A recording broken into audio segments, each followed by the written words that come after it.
In my past life, my husband's mismanagement led to the company's bankruptcy. He, along with his parents, his elder and second uncles, all 7 members of his family, committed suicide by poison right in front of me. I couldn't bear the shock and fainted. When I came to, all 7 members of my husband's family had already been cremated. There was no time to grieve before the loan sharks were at the door again. It was then I realized I had become the sole survivor of this family. 10 years later.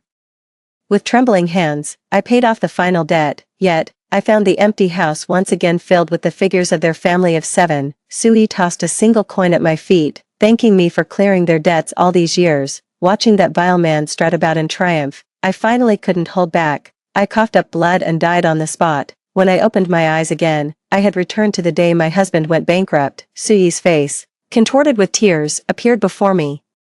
Every word he spoke dripping with sorrow. Xiaoya, I know I've wronged you. It was my fault for appointing people based on favoritism and mismanaging the company, which led to its bankruptcy and left us with crippling debt. With trembling hands, he produced a small blue glass bottle, crudely marked with a skull and crossbones, as if to make it perfectly clear to anyone what it contained. Xiaoya, I'm so sorry. We've truly run out of options. This is the only way we can atone.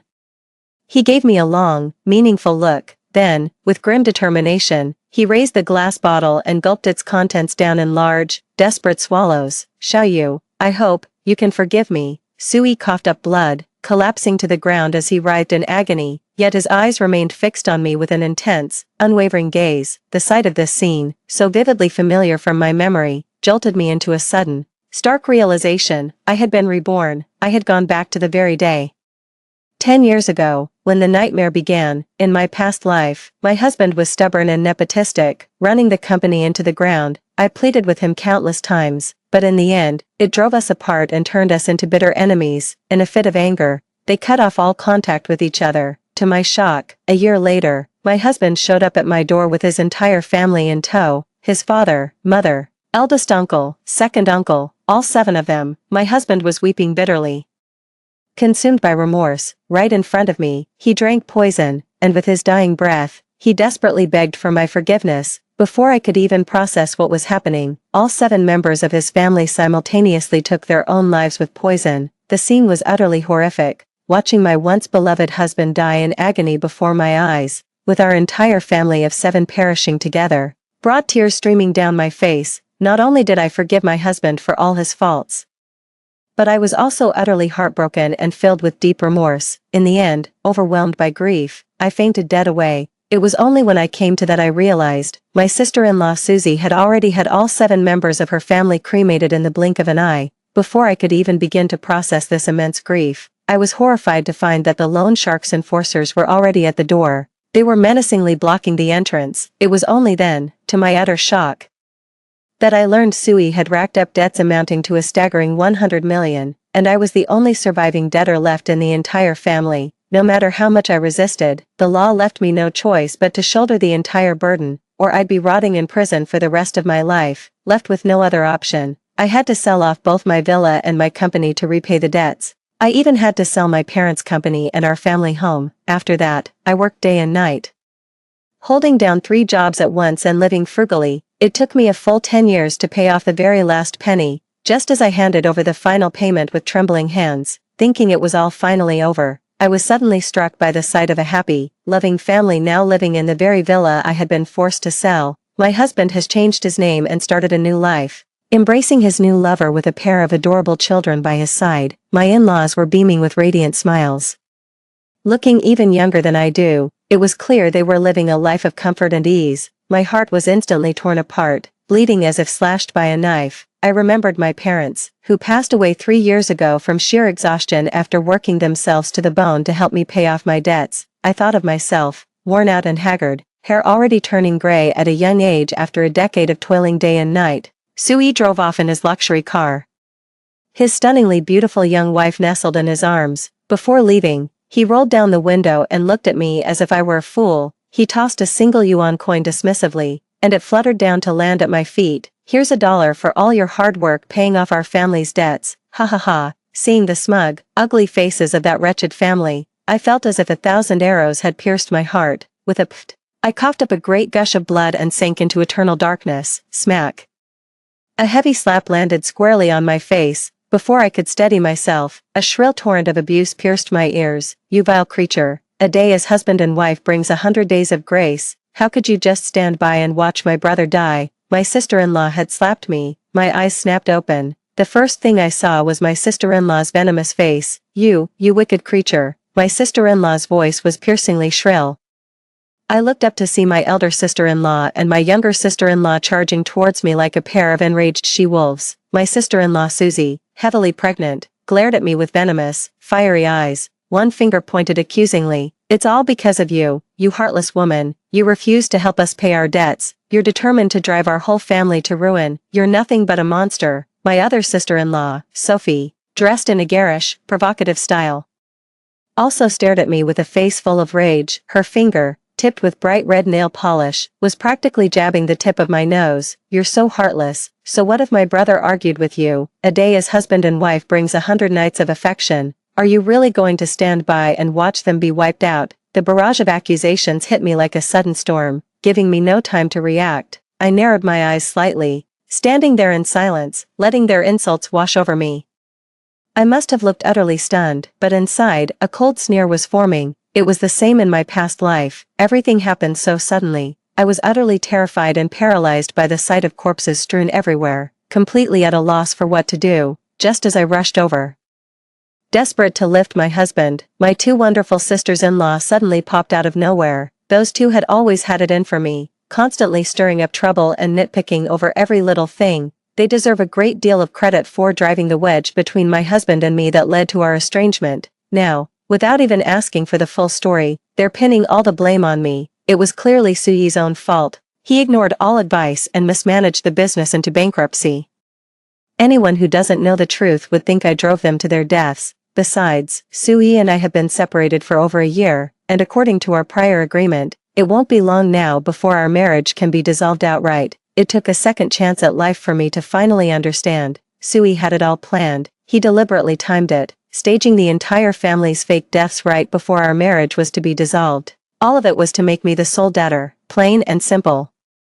The whole family was in on the scheme. First, all 7 of them suddenly made a show of lamenting their fate and committing suicide. Just as I was reeling from the shock, they sent in my 2 sisters-in-law to take turns bombarding me, leaving me utterly speechless and unable to defend myself. Looking back, it's clear their tactics were perfectly coordinated, leaving me no room to breathe, all to ensure I had no time to think. Their torrent of insults and false accusations continued, with Susie and Sophie flanking me, completely blocking my line of sight. "Shinyu, if it weren't for how much my brother loves you, I'd have called the police and had you arrested today. Shinyu, give me back my brother, give me back my parents. I hope you die a horrible death." Just then, my parents arrived and saw the ground littered with corpses and awash with blood. My mother, who was timid to begin with, immediately collapsed onto the ground. Father was also swaying unsteadily, his face ashen. My heart ached unbearably. I could only imagine how terrified my own parents must have been at that moment. The Su family's scheme was truly vicious. Any decent person witnessing the scene of a family of 7 meeting their end right there would be utterly horrified. In my past life, their entire family was thrown into complete disarray, allowing the Su family to manipulate them with ease, unaware that I was walking step by step into their trap. At this thought, a subtle curve lifted the corner of my mouth. It seems even heaven could not bear to watch Suyi's heinous acts, and thus granted me this chance to be reborn. In that case, I absolutely must not squander this once-in-a-lifetime opportunity. I will thoroughly cleanse every ounce of the humiliation I have suffered. My gaze passed through Sushi's hair, catching sight of Suyi lying twisted on the ground in a ludicrous, contorted posture. The red pigment spewed from his mouth was smeared across the floor, a sight that was utterly horrifying. In my past life, it was this garish red that seared my eyes, so I never truly opened them to look carefully. They had clearly died from poisoning, yet each one had ruddy complexions and vivid lips, as if they were merely asleep. It wasn't until later, when I found myself working as a nursing assistant in a hospital, that I learned the truth. A person who has been poisoned doesn't just turn pale with bluish lips, they also foam at the mouth, and their eyes bulge out. It was a truly horrifying sight, but back then, I was just a sheltered, well-behaved girl who had led a charmed life under my parents' protection, completely unaware of such things. He gets flustered at the slightest thing, let alone a matter involving 7 lives. Suyi, how could you be so heartless? Why did you abandon me like this? I had intended to force out a few tears just for show, but the moment I recalled all those bitter days of the past, an overwhelming sense of injustice welled up inside me, and the tears began to stream down my face. With a sudden, anguished wail, I shoved Sophie aside and threw myself onto Suyi's lifeless body on the floor. I had only one purpose in doing this. I wanted to find out whether Suyi was merely pretending to be asleep, or if he had truly used something to render himself unconscious. The two daughters of the Su family were completely taken aback by my sudden, frenzied outburst. I knocked Sophie aside, and in her panic, she flailed her arms, accidentally grabbing her pregnant sister. The two of them were terrified, breaking out in a cold sweat. They barely managed to cling to each other and steady themselves. By the time we realized what was happening, we saw that I was already on my knees, my hands clamped around Suyi's throat, shaking him violently. Xinyu, have you lost your mind? My brother is already dead, and you still have to desecrate him like this. Suzy was terrified. She was about to rush over and intervene when a sharp pain shot through her abdomen, forcing her to clutch her stomach and freeze in place. Cursing furiously, I ignored her completely, choking Suyi violently with one hand while slamming his head against the floor with the other. Thud, thud, thud. The relentless thudding was enough to make your skin crawl. Just hearing it told you how much it must have hurt. Suyi, you bastard, wake up. Don't you dare scare me like this. Wake up, now. I kept cursing under my breath, but to anyone else, it just sounded like the ravings of someone driven mad by pain. Finally snapping out of it, Sophie rushed over and yanked me to my feet. I offered no resistance, a faint smile playing at the corners of my downturned mouth. I figured it all out now. To heighten the effect, Suyi really did ingest some kind of coma-inducing drug and has fallen into a state of deep shock. The others are likely in the same state. I can't believe they were willing to go to such lengths, spending so much just to set me up. Xinyu, you bastard, are you trying to kill me? No. Are you trying to desecrate my brother's body? In a fit of rage, Sophie almost let the cat out of the bag. She quickly covered her slip-up and, fuming, slapped me across the face, with a sharp asterisk smack. Asterisk. Half my face flushed red, marked by 5 distinct fingerprints, but I wasn't angry. Instead, I looked at Sophie and flashed her a sinister smile. It made Sophie gasp, her heart nearly stopping in her chest. I was laughing and crying hysterically, my demeanor utterly frantic. It was painfully obvious I was in a state of severe shock, my mind teetering on the edge of sanity. At that very moment, the urgent wail of a siren pierced the air outside, and an ambulance screeched to a halt in a frantic rush. Before it had even come to a complete stop, a young male doctor in a white coat leapt out and dashed straight into the main hall. Without waiting for instructions, he threw himself down beside the person lying on the floor and began a swift, practiced examination. Dilated pupils, no heartbeat, no pulse. The symptoms are consistent with death by poisoning. The male doctor's face was grave, a stream of clinical terminology spilled from his lips as he delivered the news of Suyi's death with cold, definitive clarity. Upon seeing him arrive, a flicker of suppressed delight broke through the sultry composure on Sufei's face. It was only much later, and quite by chance, that I learned the emergency doctor's name was Wushuda, and that he was, in fact, Sufei's boyfriend. The two families had already cut off contact by then, so they were unaware of the matter. Wushuda's identity was likely part of the Su family's plan all along, the crucial piece in their scheme to fake their deaths and escape. I sneered inwardly, then deliberately said to Wushuda with feigned urgency, "Doctor, I think my husband is still alive. Please, you have to try to save him." Wushuda looked at me with a stern expression. "Madam, please accept my condolences. This is a professional examination. There is absolutely no mistake." As he spoke, he even reached out and nudged me aside. "Please step aside and do not interfere with my work. There may still be living patients among the others." As I listened to his righteous and solemn words, nothing but a cold sneer remained in my heart.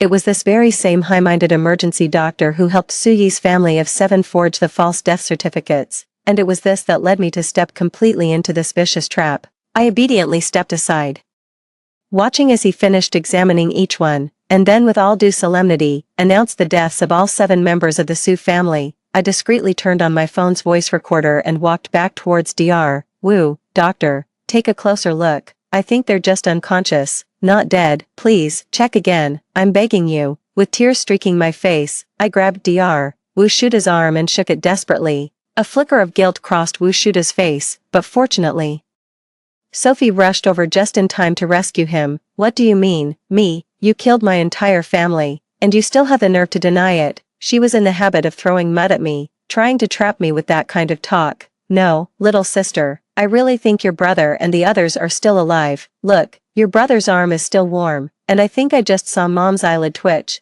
I spoke with such urgent desperation that I startled both Sophie and Susie, who quickly moved to hold me back. Sis, you're mistaken, you must be so overcome with grief that you're seeing things. Besides, he's a certified paramedic. How could he possibly mistake someone for dead if they weren't? In her panic, Sophie even played the emotional card, reluctantly addressing me as sis. As she spoke, Sophie urgently shot Wushuda a look, signaling him to issue the death certificate quickly to avoid any complications.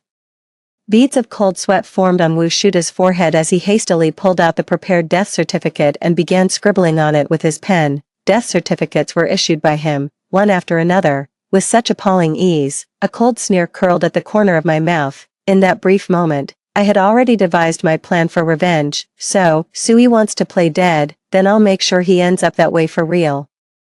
The very death certificate the Su family used to ruin me would become the instrument of my vengeance. With this in hand, I could, as his wife, legitimately send them to the crematorium and have them reduced to ashes. By then, Wushuda had already prepared the death certificates and handed them directly to me. These are their death certificates. Take a good look. In my past life, that thick stack of death certificates was the final straw that shattered my fragile nerves. The pain became too much to bear, and I blacked out. Now, looking at this stack of death certificates, my heart is soaring with joy. This is the scepter on my path to vengeance, the sharpest sword in my hand. No, this can't be real. You're lying to me, aren't you, doctor? Please, check again. Could there have been a mistake? To really sell it and make sure Wushuda was well and truly cornered, I grabbed his arm with my other hand and started wailing. Beads of cold sweat broke out on Wushuda's forehead as he hurriedly tried to pry my arm off. He couldn't even look me in the eye, shouting defensively, "What nonsense are you spouting? How could I possibly have made a mistake? That's absolutely impossible." Sophie and Susie hurried over to hold me back. "Sis, you're too distraught. Please don't make things difficult for the doctor." That was exactly what I wanted to hear from Wushuda, so I obediently let go of my arm. With so many people dying at once, I'm afraid it'll be hard to explain later. Shouldn't we call the police first? The sheer terror on my face nearly scared Su Qian and Sophie out of their wits. No way, the words nearly escaped their lips at the same time. If the police came, wouldn't the fact that all 7 family members were faking their deaths be exposed? Why, they died in my house. What if you all turn around and accuse me of murder? What am I supposed to do then? I asked, feigning confusion. How could that happen, sister-in-law? We all know they took their own lives. With only the 2 of us left in the Su family, who would go out of their way to frame you? Sophie racked her brains trying to explain, while Susie was far more direct, pointing at me and launching into a tirade. Xinyu, what's the meaning of this? They've suffered enough in death. Do you really want the police to cut them open? You're utterly heartless.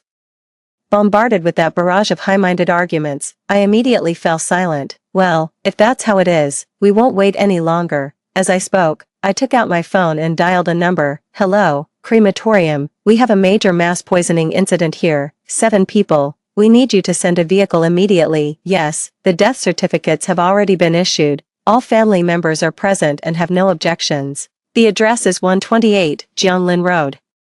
Don't ask me how I know the crematorium's phone number. Back when I was down on my luck and taking odd jobs, I even worked as a body carrier at a crematorium. The pay there was exceptionally high, which is precisely why no one else was willing to do it. At first, both Susie and Sophie were completely bewildered, having no idea what I was up to. Hearing this, it finally dawned on them. That wretched woman intended to burn their entire family alive. No, tell them not to come now.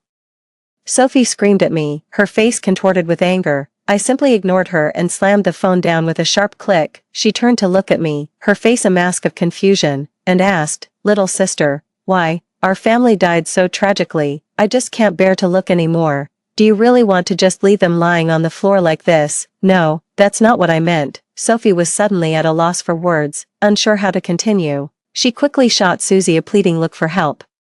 Susie subtly pointed at the water glass.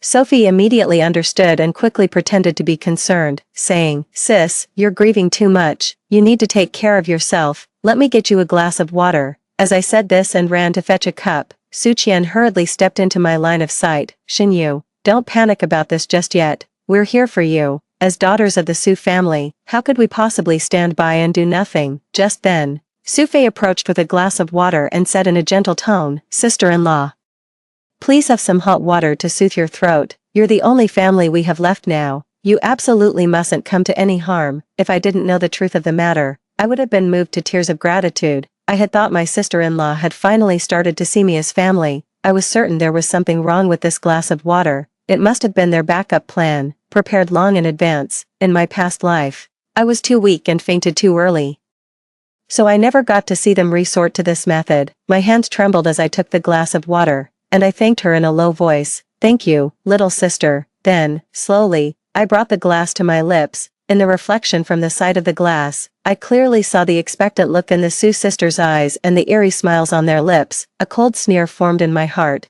At that very moment, my hand trembled, and the cup slipped, shattering with a sharp crack as it hit the floor. What do you mean by that?" Sophie flew into a rage, her eyes and brows shooting up as if she wanted nothing more than to knock me out with a single punch. This woman was a real cockroach, impossible to crush. "I'm so sorry, it was an accident. My hands are shaking terribly." I offered a stream of weak apologies. Susie quickly grabbed her sister's arm, afraid of arousing my suspicion. Just then, the sound of a vehicle came from outside, and a team of workers entered. "Hello.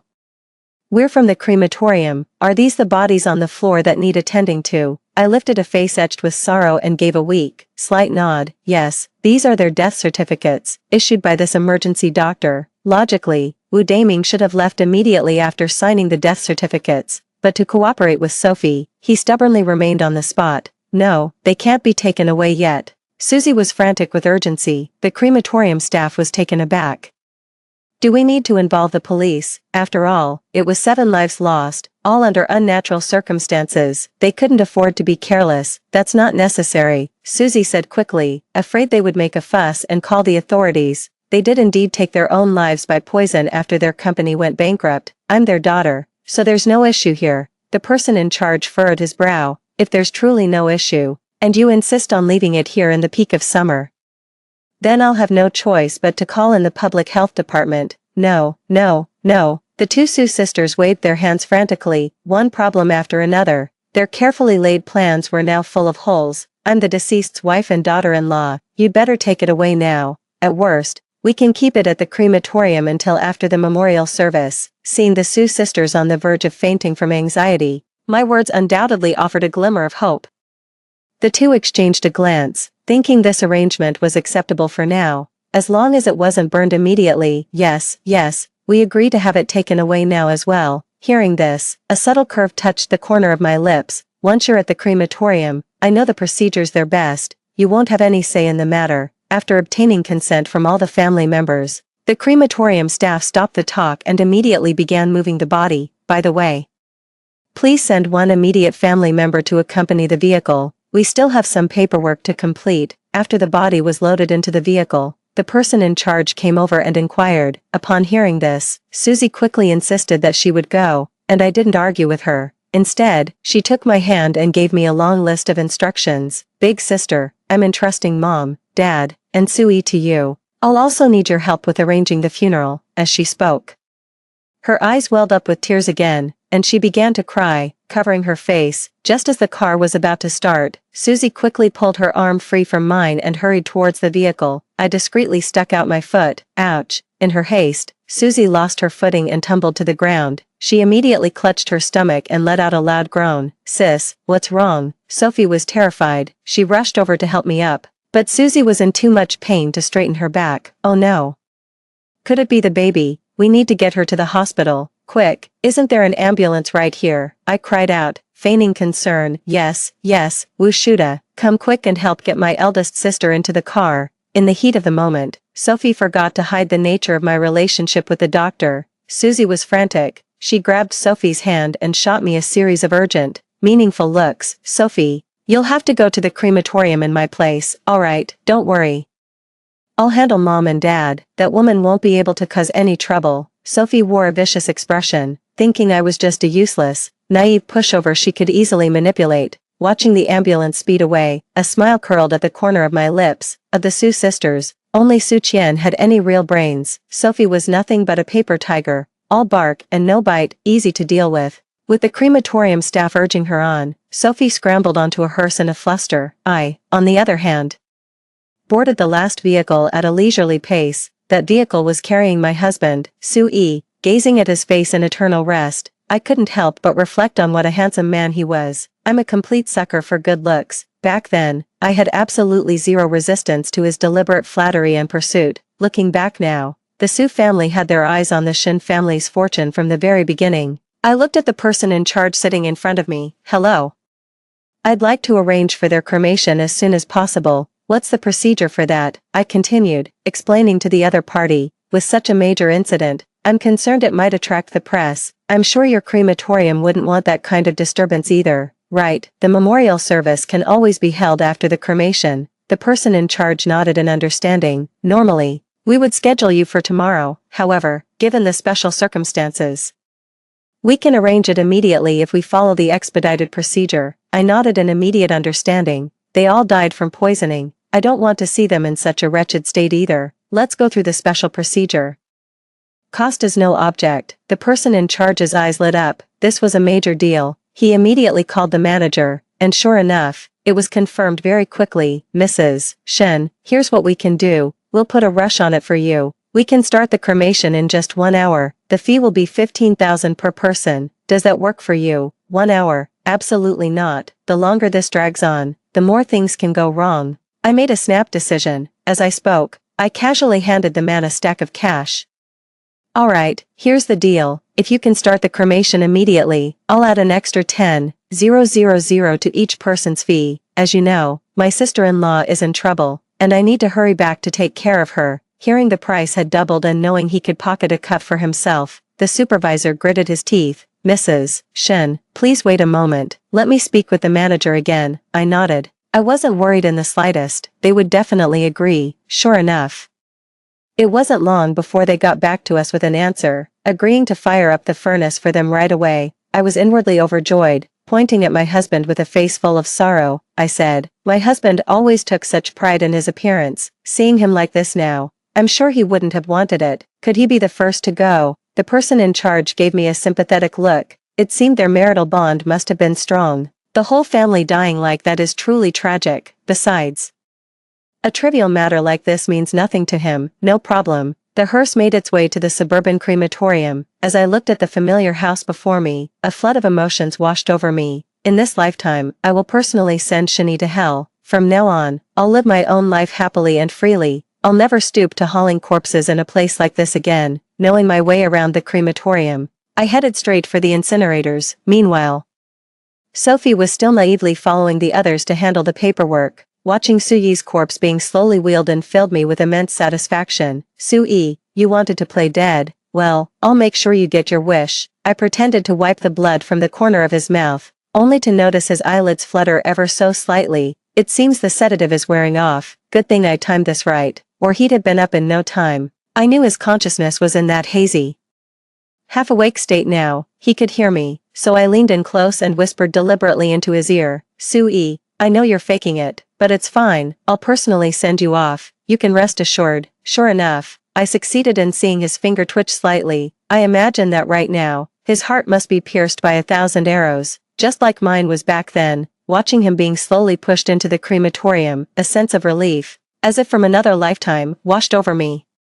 Just as the staff member was about to press the button, a frantic shout rang out from outside the door. No, wait, don't cremate him yet. It was Sophie's voice. Immediately after, the door was slammed open with tremendous force, and everyone turned their heads in shock. Seizing the only chance I had, I acted with lightning speed and pressed the button. Having come this far, did they really think I'd give Sui a chance to come back from the dead? Stop. Don't cremate him yet, Sophie screamed.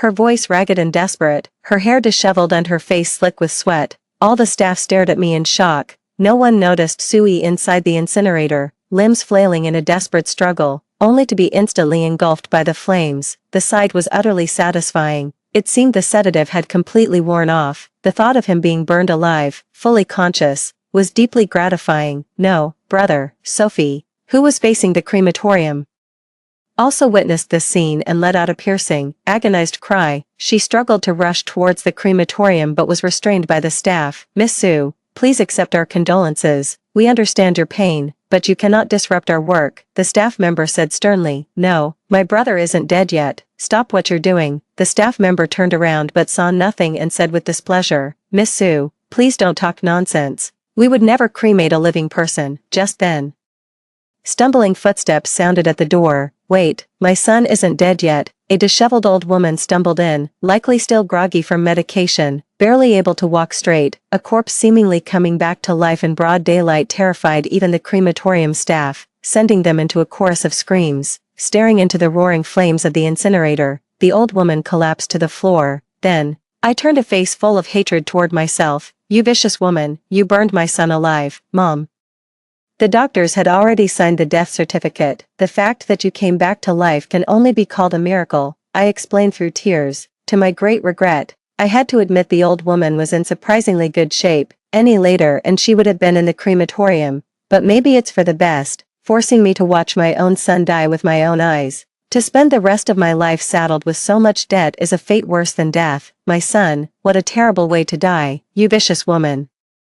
This was clearly murder. The old woman, already weakened by the drug, couldn't withstand the shock upon waking and immediately fainted. Sophie was also terrified. She quickly gathered her mother in her arms, and the scene instantly descended into chaos. Because of this unforeseen complication, the remaining people could no longer proceed with the cremation, but for me, none of that mattered anymore. I immediately called my father. "Dad, listen to me. Suyi's family faked their deaths. They owe 100 million in loan shark debts and want to pin it on me. In my past life, it took me 10 years to figure all this out, but I won't let it happen again. Several tens of millions of that was just borrowed. They plan to squander it themselves. Get someone to trace it right now and have the money transferred back." My father was already a fairly well-known local entrepreneur. If I hadn't fallen for that social climbing gold digger who swindled a fortune out of us, we wouldn't have ended up unable to repay even the 100 million in loan shark debt. Hearing my words, he snapped to attention immediately. Don't you worry, I'll take care of this right away." After entrusting the matter to my father, I waited for the police to arrive with a sense of relief. I intended to use this time to keep all the Sue family members occupied, preventing them from having any opportunity to transfer the funds, with a life at stake. The police arrived at the scene quickly. Under their investigation, the Sue family's collective act of feigning poisoning could no longer be concealed. The evidence proved that Sui had indeed been burned to death. However, the crematorium bore no responsibility, as everything had been carried out according to procedure. The situation was chaotic, and no one could tell for sure who pressed the button. The truth about Wushuda conspiring with the Sue family to forge a false certificate could no longer be concealed, and the recording in my possession completely absolved me of any responsibility. "You bastard, why did you forge that death certificate? Why did you have to kill my husband? He was still so young," I shouted, beating my fists against Wushuda as I lunged at him. "It wasn't me. Sophie made me do it. I had no choice." Wushuda knew his medical career was over and he was facing prison time. He glared at Sophie with pure venom, determined to drag her down with him. "You bastard, this was all your terrible idea. If it weren't for you, my family would never have come up with this scheme. You're the reason my brother is dead." Sophie, never one to think before she spoke, immediately started screaming and cursing, spilling everything. I stood by, weeping pitifully with tears streaming down my face, and cried, "It's all your fault. You killed my husband. I know how to play that game too." False accusations and manipulative sweet talk. From start to finish, I was just a poor, clueless victim, completely manipulated and played for a fool by that whole family. As for the matter of me slipping extra money under the table to jump the queue, the crematorium staff, eager to avoid any blame, didn't dare breathe a word of it. All members of the Sue family were rescued, except for Sui. However, upon leaving the hospital, they would face an even more humiliating predicament. They were saddled with a staggering 100 million in usurious debt, along with charges of conspiring to fake a death to evade responsibility, falsifying company accounts, and other crimes. Su Qian, who was already suffering from a threatened miscarriage, then had to hear about all this family turmoil. In her distress and panic, she suffered a stillbirth. Not only was Wushuda stripped of his medical license, but he was also prosecuted for issuing false certificates and for attempted murder. Sophie was also sent to prison for her role in the conspiracy. when the dust settled and accountability was assigned, including myself, there were still 7 debtors left in the company. I was the only one who had no involvement in the business operations. Yet the court, at its discretion, assigned me 10 million in debt. Meanwhile, Mr. Shin's father was the first to track down and recover 50 million from Su Yi's secret account. The most absurd part is that this secret account was actually opened in my name. I didn't even have to change it. On the day Su Yi was laid to rest, a light drizzle fell, with some of the Su family arrested and others ill. Not a single soul came to see him off. Holding a black umbrella, I stood quietly before his tombstone. My gaze calm and distant. Su Yi, rest assured, I'll spend the remaining 40 million wisely on your behalf. A smile of profound satisfaction slowly dawned in my eyes. I'll find someone I love, have 2 adorable children, I'll enjoy a happy family life with my parents and see all the beautiful sights this world has to offer. Gazing at the black and white photo on the tombstone, I whispered under my breath, so, you brought all of this upon yourself, you sowed the wind, now you reap the whirlwind. With a cold sneer, I let go, allowing the black umbrella in my hand to be swept away by the wind, as if it carried off all the suffering of a past life. Those unspeakable years could no longer haunt my dreams. I looked up, the rain had cleared, a brilliant beam of sunlight fell upon my exquisite profile, a radiant smile spread across my face as I turned and hurried toward my parents in the distance. A brand new life awaited me there. Story 2. A little girl was blown onto my balcony by a Category 5 typhoon. She clung to the railing for dear life, screaming for help. I, however, put on my headphones and turned a deaf ear. Later, the girl fell and was left permanently disabled. Her parents pointed their fingers in my face and called me a murderer. The entire internet branded me as heartless and cruel. So what? It's still better than my past life, where saving someone led to extortion and my family's ruin. 1. The typhoon held. Roaring like a monstrous beast, I opened the piping hot self-heating pot, ready to eat. The neighborhood group chat suddenly buzzed to life. Resident of Unit 303, Building 2, there's someone on your balcony, go check. Now, oh my god, I live across the way and I can see it clearly. There's a kid hanging off your balcony, about to fall. I see it too. This is terrifying. Someone help, quick. They were frantically tagging me. The property manager's call came through to my phone in no time. I just let it ring, refusing to pick up. I took a bite of the spicy rice noodles. So refreshing. Messages in the group chat were still flying by. I saw it clearly. The child was blown over from next door to apartment 303. Her parents must be frantic with worry. As soon as this message appeared, the flood of texts in the group chat immediately slowed down. The atmosphere grew tense. After a moment, the property management finally spoke up, still tagging me. MS, when a life is at stake. Let's put our personal grievances aside for now and focus on saving the child. Others began to chime in one after another. Even though the couple in 302 can be awful, the child is innocent. MS, when you have a kind heart and a beautiful soul, you'll help, won't you? The cries for help from the balcony grew louder. I put on my noise-canceling headphones and went back to my meal. In my past life, I never needed a group chat alert. At the first sound of a cry for help, I'd rush over to check. It took a tremendous effort to pull the child inside, fighting against the force of the gale. As a result, I suffered a bone bruise in my arm, scraped my knee, and got cuts on my face from debris carried by the wind. More than half of the stockpiled goods inside the house were swept away, and the TV was smashed with a hole when a suddenly airborne robot vacuum crashed right into it. The losses exceeded 20,000 yuan. I didn't make a fuss about any of it, after all. Saving a life is a greater virtue than building a 7-story pagoda. I let the child stay at my place for 2 days, until the typhoon passed. I thought her parents would come pick her up right away. To my surprise, they didn't even show up. They just tagged me in the group chat, saying, since you live alone anyway, and it's too crowded over here, why don't you just keep the kid at your place for a while longer? I refused right there in the group chat. Then took the child over and knocked on their door. They didn't even open the door, just threw these words at me. 2 days is a stay, a month is also a stay. If you could look after her for 2 days, why can't you do it for a month? If it weren't for my daughter keeping you company, you probably would have been scared to death by the typhoon those 2 days. Furious, I left the child outside, shut the door, and washed my hands of the whole situation. The couple was utterly heartless and didn't let the child in for the entire day. With no other choice, I ended up letting the child stay with me. I contacted the property management to mediate while also feeding the child. The standoff lasted for over half a month before they finally came to take the child back. To my shock, just half a day after they picked him up. They claimed I had made the child sick with bad food, accused me of beating and abusing him, and threatened to sue me. I rushed to the hospital to confront them, only to find the child lying in the hospital bed, covered in bruises. That tiny, innocent hand pointed straight at me without hesitation and said, "She's the one who hit me and gave me spoiled food on purpose." In an instant, I became the villain that everyone wanted to see punished.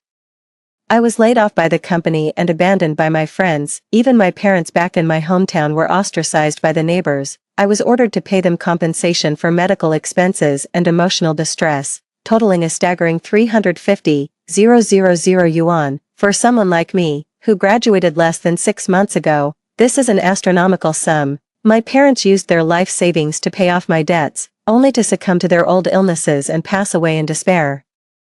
All while enduring the scorn and curses of our fellow villagers. I was then evicted by my landlord, left homeless on the streets. In a daze, I missed a step and fell to my death from the staircase of a pedestrian overpass. After death, my spirit lingered by the little girl's side for 2 days. I witnessed with my own eyes how their family used our hard-earned money to buy a grand new house. The little girl stomped on my photo and said proudly, "It's all thanks to my brilliant acting that you managed to swindle money from this fool. He he he." That cunning look was the spitting image of her parents. Since fate has given me a second chance at this moment, why on earth would I play the fool and get bitten by the same snake twice? Wouldn't it be way better to just grab a bite and binge watch a show? 2 minutes had passed since the little girl cried for help. Just like in the previous life, her parents remained silent. They probably wanted to create the illusion that they were also in trouble, to make everyone put the pressure on me. As another minute ticked by, they finally couldn't hold back any longer. "Young lady, I know you must have seen the group message. He's our only child. Please, I'm begging you, help us. Don't you play dead. I can smell cooking coming from your place. You must know something. Let me tell you, this is a matter of life and death. A human life is more important than anything. Don't you understand?" Those last 2 sentences were spoken by the man of the house, Wang Dafeng. Just reading the words, I could practically see his snarling, sneering face. I still remember the first day I moved in. He came over with his child, knocked on my door, and straight up asked me for a red envelope. "Who moves into a new home without throwing a feast? That's your business if you don't. But you absolutely must give my child a red envelope." The girl named Hong Hong looked sweet and innocent, but she barged right into my house and took the only 200 yuan in cash straight from my wallet. Instead of saying thank you, she stuck her tongue out at me and said, "Huh, only 200, what a cheapskate." From that day on, I had a bad impression of that family. I later learned from the neighbors that the whole family was notorious around here for being shameless troublemakers that everyone despised. I don't go looking for trouble, but they often come to me and start it. They come up with all sorts of ridiculous excuses to get money from me. Her kid's favorite pastime is to randomly press all the elevator buttons when I'm trying to get to work, making me late to reach the ground floor. If you want to get out of the elevator, you have to give her a tip. They forced me to take the stairs, so I had to call the property management over to mediate all the time. Everyone in the neighborhood knows I don't get along with that family.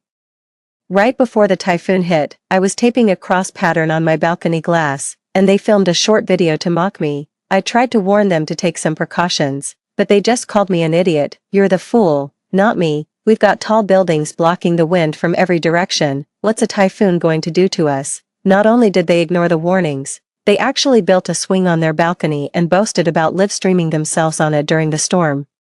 The little girl was blown over, probably from trying to perform her swinging in the wind stunt. By now, the child's cries were filled with terror. Neighbors came forward one after another, urging me to rescue the child immediately. I moved all the food and valuables into the bedroom, then tagged everyone in the message. "My front door is unlocked. Anyone who wants to help can come in. I'm locked in the bedroom and can't get out." Wang Dafeng sent a voice message, "Cut the crap. I'm giving you a chance to earn some good karma by saving someone. You should be grateful and jump at the opportunity to do a good deed for our family." The neighbor from 301 chimed in, "That's right, dear. Saving a life is a virtuous act. Such a great opportunity has fallen into your lap. Don't turn it down." I replied to her, "You're absolutely right. Such a rare and wonderful opportunity. I'm still young. I'll have plenty of chances in the future. You, on the other hand, well, how many days do you have left? Tell you what, I'll pass this good deed on to you. You'd better hurry over and save them yourself, before it's too late. Unit 301 complained, "You want me to go out in this gale? That's practically asking me to risk my life. Don't you know that when you open the window, the wind rushes in and can suck a person right out?" I laughed. "Exactly. With a typhoon this strong, everyone's telling me to go out. Do you think my life is worthless if you don't value it?" "I certainly do." At that, the people who had been urging me fell silent. The property management had no choice but to tag Wang Dafeng. "Mr. Wang, as you can see, Ms. Wen has already unlocked the door. Since you're the child's parents, it's more appropriate for you to go and rescue them." The couple fell silent for a few seconds. A moment later, the lady of the house, Lin Qiuyue, posted a selfie video in the group chat. Her face was streaked with tears. "My poor daughter, it's all my fault. I'm so useless. I just sprained my ankle as I was about to leave, and your father got a leg cramp. Now we can only stand by and watch you die." Some people just won't lift a finger to help, even when it's the easiest thing in the world. What kind of parents raise a child with such a cold heart? "Oh, my darling, if you die, we won't want to live either. The three of us might as well haunt this neighborhood together as ghosts." The other residents were horrified. If someone actually died here, wouldn't it tank the property values? For all their panic, not a single person stepped forward to actually help. All they do is pester me to lend a hand right away. When they saw I wasn't responding, they went to hassle the property management. A few seconds later, there was a sharp click. The power went out in my apartment. 3. I glanced outside. Lights were on in all the other houses. Looks like the power outage is just at my place. Soon after, the property manager sent me a private message. "Miss Wen, we're out of options. You're the best person to save the child. Just pull the kid inside, and we'll restore your water and electricity." I thought of the 4 large buckets of tap water I had stockpiled in the bathroom, the 8 big cases of bottled water in the storage room, along with over a dozen fully charged power banks and a flashlight, and smiled to myself. It's not that I don't want to help, it's just that the door is locked and I can't open it. Why don't you send someone up to unlock it for me? The property manager clicked his tongue in annoyance. If I could send someone up there, I'd just rescue them myself. Why would I need you? I grunted in agreement. Exactly. Sending your own people up to rescue them would be much faster than relying on me. Hurry up, the kid won't last much longer. If something happens, you'll be held responsible. When the typhoon warning was issued, the community management ordered the property management to oversee the homeowners and ensure they took proper precautions. This was to prevent glass from being blown out and injuring someone. They noticed the Wan family hadn't taken any measures. But not only did they fail to remind them, they actually told me to mind my own business after I pointed it out. At that point, I reminded him, "You didn't do your job of oversight properly, and now you're telling me to mind my own business." I've saved the chat records. You know, in my past life, when I was being extorted for money, I knelt on the ground, desperately begging the property manager to check the surveillance footage, only to be told it had already been overwritten. The truth was, he just didn't want any trouble. Hearing me say this now, he started cursing and grumbling angrily on the other end of the phone. I reminded him with a smile, "Director Lee, just so you know, I'm recording this." He hung up the phone immediately. Wang Xiaohong had already been holding on for 8 minutes. Someone saw through binoculars that her hands were bleeding from gripping, and her face was red and swollen from the wind. Her face was contorted by the wind, screaming for her mom and dad with eyes full of terror. My bedroom window is separated from the balcony by just a single wall. As I walked over, I could hear the child's clear, sharp cries. I said to her, "Your parents are right outside the door, waiting for your signal." She burst into loud, wailing sobs. "Dad, I quit. I'm done. We don't need a bigger house. Mom, the wind is so strong. I want to go home right now. I don't want to stay here anymore." I recorded her voice and sent it to the group chat. Through the howling wind, everyone could hear the little girl's words. "Mom, Dad, I'm so scared. I don't want to do this anymore. I want to go home." I spoke up. So after all that, it turns out the parents were forcing their kid to put on an act. What kind of parents do that? And in a typhoon, no less. I was wondering how someone could get blown out of a building on such a low floor. Turns out they were just trying to scam some money. This isn't the first time their family has pulled a stunt like this. Whatever consequences they face, they brought it entirely upon themselves. Let's not go looking for trouble where there isn't any. Instantly, the deadlock was broken. Everyone seized on this point to berate Wang Dafeng and Lin Qiuyue. The property management even cut off their water and electricity. They also gathered evidence, threatening to report them to the police for child abuse. Only then did the couple sheepishly agree to take the child back. But I waited for several minutes and didn't hear any movement outside. After a while, Lin Chuyue spoke up in the group chat, saying the door wouldn't open. She was slandering me. I simply used my phone to remotely control the smart lock and opened the door. Footsteps are approaching from outside, but they're not heading to the balcony. They're heading straight into my kitchen. Honey, there are snacks over here. Grab them quick. That selfish little wench. She's been hoarding all that good food without sharing a bite. After we were kind enough to lend her our wall, that comment absolutely cracked me up. This isn't the first time they've claimed my living room wall is on loan from them. They've tried to shake me down for money using that ridiculous excuse multiple times. Right now, they've nearly cleaned out all the supplies from my kitchen. I told the little girl that her parents were in the living room. She screamed at the top of her lungs. The couple didn't stop, though. They just kept carrying things out the door. As they neared the doorway, Lin Chuyue glanced toward the balcony. Honey, what about Hong Hong? Wang Dafeng said indifferently. Whatever happens, happens. I'm not going to let that little bitch run circles around me. She's just a money pit anyway. If she dies, all the better. Gives me a reason to squeeze compensation out of her. Then we can have a son. Wouldn't that be better than raising a worthless girl?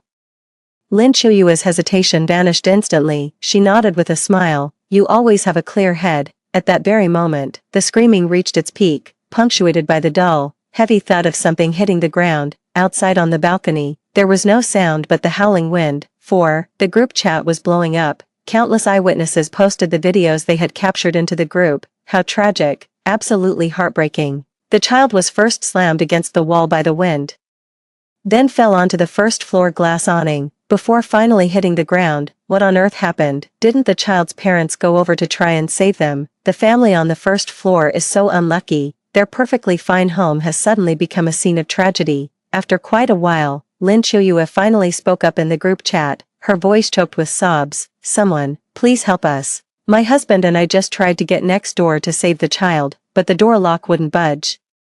It just came back to me, a couple of days ago. My daughter was being a bit naughty and accidentally splashed some water on that girl. When Luo Chu, she threatened right then and there to kill my girl. She must have done this on purpose. My poor baby, she's still so little. Her life hasn't even begun. What are we going to do? She sent a video in. In the video, Wang Dafeng, who was usually insufferably arrogant, was now collapsed over the little girl's body, weeping as if his heart were breaking, with tears and snot streaming down his face, frantically kowtowing and banging his head against the floor. Heavens above, if you want a life, take mine, please, give me back my daughter. I know I've been a bit too harsh with the neighbors, but my family is just so poor. I had no choice but to scrounge for food and drink where I could, but that's all I did.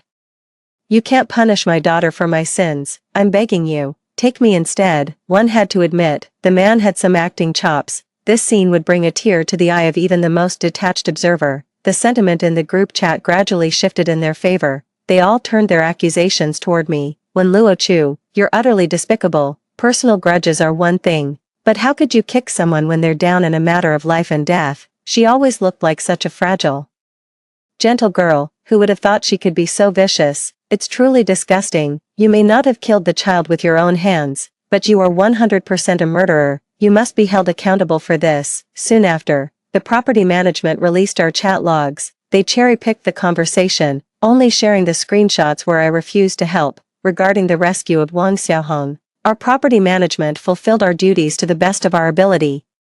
This tragedy was ultimately caused by MS. When Luochu's refusal to cooperate, we are deeply sorry for the parents' grief. However, the parents, considering MS, Wen's youth and not wishing for her to waste her life in prison, have chosen to show leniency in this matter. He then laid out a few demands. After negotiations, Mr. Wang and MS. Lin stated that they would not hold MS when accountable for her mistake, provided she meets the following conditions. First, until Mr. and Mrs. Wang conceive another child, MS. Wen must take on Xiaohong's duties. This includes, but is not limited to, showing filial piety to the couple daily by cooking, cleaning, handling household chores, and funding their vacations. Second, after MS. Lin becomes pregnant, MS. Wen must cover all expenses for the child until he reaches adulthood. Third, if MS. Wen fails to comply with the first 2 points, she must pay a lump sum compensation of 2 million yuan to Mr. Wang and MS. Lin for their losses. Fourth, All expenses for Xiaohong's funeral and any other related costs will be borne solely by MS. When, this point is non-negotiable. After the property management representative finished speaking, they specifically tagged me and said, MS, when, these terms are already very lenient. If this ends up in court, you'll not only have to pay more, but you'll also waste unnecessary time and energy. Others began to chime in one after another. 2 million isn't even that much, if you can't pay. You work it off, that's only fair. What they lost was their precious child. What's the big deal about her paying 2 million? Forget 2 million, even 10 million is what she deserves. Don't forget, there's also the damage to the first floor. An elderly couple lives there, and their children work in other cities. We have to help them get justice. Just as everyone was buzzing around, pressuring me to pay up, I asked, who said the child was dead? 5. The group chat fell silent for a moment. Property manager Lee chimed in, we're at the scene, the child is unconscious, and the father is beside himself with grief. What do you have to say to that? I stated my opinion calmly. I've already called an ambulance, it'll be here soon. How strange. If it were my child, I'd rush them to the hospital immediately to try and save them, not just assume they were dead and use that to extort money from an innocent person, immediately. Several people in the group who had been quiet started voicing their opinions. That's right, a death certificate is only valid if issued by a hospital. The child is most likely just in a coma. The child's parents are acting rather strangely. Look at those demands. Not a single one is about honoring the child's memory. They're all for their own benefit. It's chilling when you think about it. Everyone else fell silent. Wang Dafeng stopped crying too and started shouting insults in the group chat. Bullshit. I've already lost the girl, and now you're slandering me too. I get it now. You three must be sleeping with that woman. When? That's why you're defending her against your own conscience. Reading that made my fists clench. Spreading such vile rumors comes so easily to them. The three reasonable people were so infuriated they stopped engaging entirely. He smugly pressed me to make a decision as soon as possible, either pay 2 million, or become their family's personal blood bank. By that time, I had already rushed down to the first floor. Upon seeing me, the husband and wife made a move as if to come and beat me up. 4 or 5 property management staff members glared at me with icy stares. Not a single person glanced at Wang Xiaohong lying on the ground. You murderer, I'll kill you. Wang Dafeng charged over. I drew the kitchen knife from behind my back and pointed it at him. He skidded to a halt, taking 2 frightened steps backward. What are you doing? I curled my lip. Aren't I the murderer already? My life is ruined anyway. I don't mind taking a few more people with me. At those words, the crowd that had gathered around silently backed away. I rushed over to Wang Xiaohong and reached out to check her pulse. It was still beating. Just then, the ambulance called back to say they had arrived at the entrance. I immediately gave them the unit number. It's Unit 101, Building 2. Please hurry, the child still has a pulse. Hearing this, the property management staff were stunned for a moment, then visibly relaxed. The weeping old man and old woman also looked pleasantly surprised. Only Mr. and Mrs. Wang Dafeng looked tense. That's not how a child's parents should react at all. It took Wang Dafeng several seconds to snap out of it before he came running over, putting on a show. My daughter, heaven truly heard my prayers and brought you back to me. I shoved him away with all my might. What do you think you're doing? He cursed. What the hell? What business is it of yours, a complete stranger? If I'm holding my own daughter, I pointed the kitchen knife at him. No one touches her except medical personnel. After witnessing the ugliness of human nature, I had to assume the worst in people. Wang Dafeng and his wife, with their preference for sons over daughters, clearly intended to trade their daughter's life for wealth and status. Therefore, he certainly wouldn't want his daughter to live. If he were to shake the child violently, he'd likely shake the last breath right out of her. Then my key witness would be gone. Thankfully, the ambulance arrived quickly and carefully placed the child on a stretcher before taking them away. They wouldn't let me ride along in the ambulance, and I didn't insist on going. Instead, I called the police and gave them a brief rundown of what had happened. By the time the ambulance reached the hospital, the police had also been dispatched. It is said that Wang Dafeng and his wife have been kept away, because I reported them for child abuse. They are not allowed near the child until the allegations are cleared. 6. 2 days later, the typhoon had passed. Everything returned to its former state of calm, only I knew this was the calm before the real storm. On the very first day back to work, the police showed up at my door. They took me away in front of the entire company on suspicion of intentional assault. I didn't panic at all and immediately called the lawyer I had already arranged. After spending the morning getting the details, I understood the full situation. Wang Xiaohong made it through the critical period and survived, but was left in a vegetative state, dependent on a ventilator to live. Furthermore, she suffered severe fractures in both legs and will most likely never walk again. Even if she regains consciousness, she will likely spend the rest of her life in a wheelchair. Wang Dafeng was always stingy with his child and never bought her any insurance, so all the medical expenses had to be paid out of pocket. He's suing me for obstructing his rescue attempt, which he claims led to the tragedy.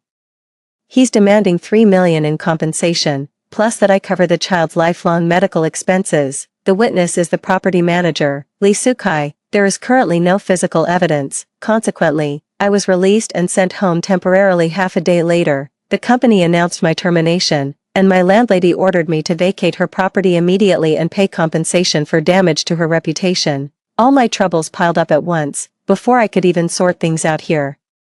I got a sudden call from back home. Someone had shown up at my parents' house with a protest banner demanding money, and the shock of it all made my parents faint. Remembering the tragedy from my past life, I immediately video called my relatives at home. When my parents saw me on the screen, they were in tears, asking me what was going on. After I explained the whole situation from start to finish, the two of them finally breathed a sigh of relief. We've done nothing wrong, so we've got nothing to fear. I'll go and send them packing right now. I thought for a moment and said, gossip is a fearful thing. Since everyone's here to watch the show, we might as well clear the air. Otherwise, even if we chase them off, it'll just give people more to talk about. I immediately sent the video I'd taken that day to a relative, asking her to help spread it around. I'd already had a trick up my sleeve long before that couple showed up.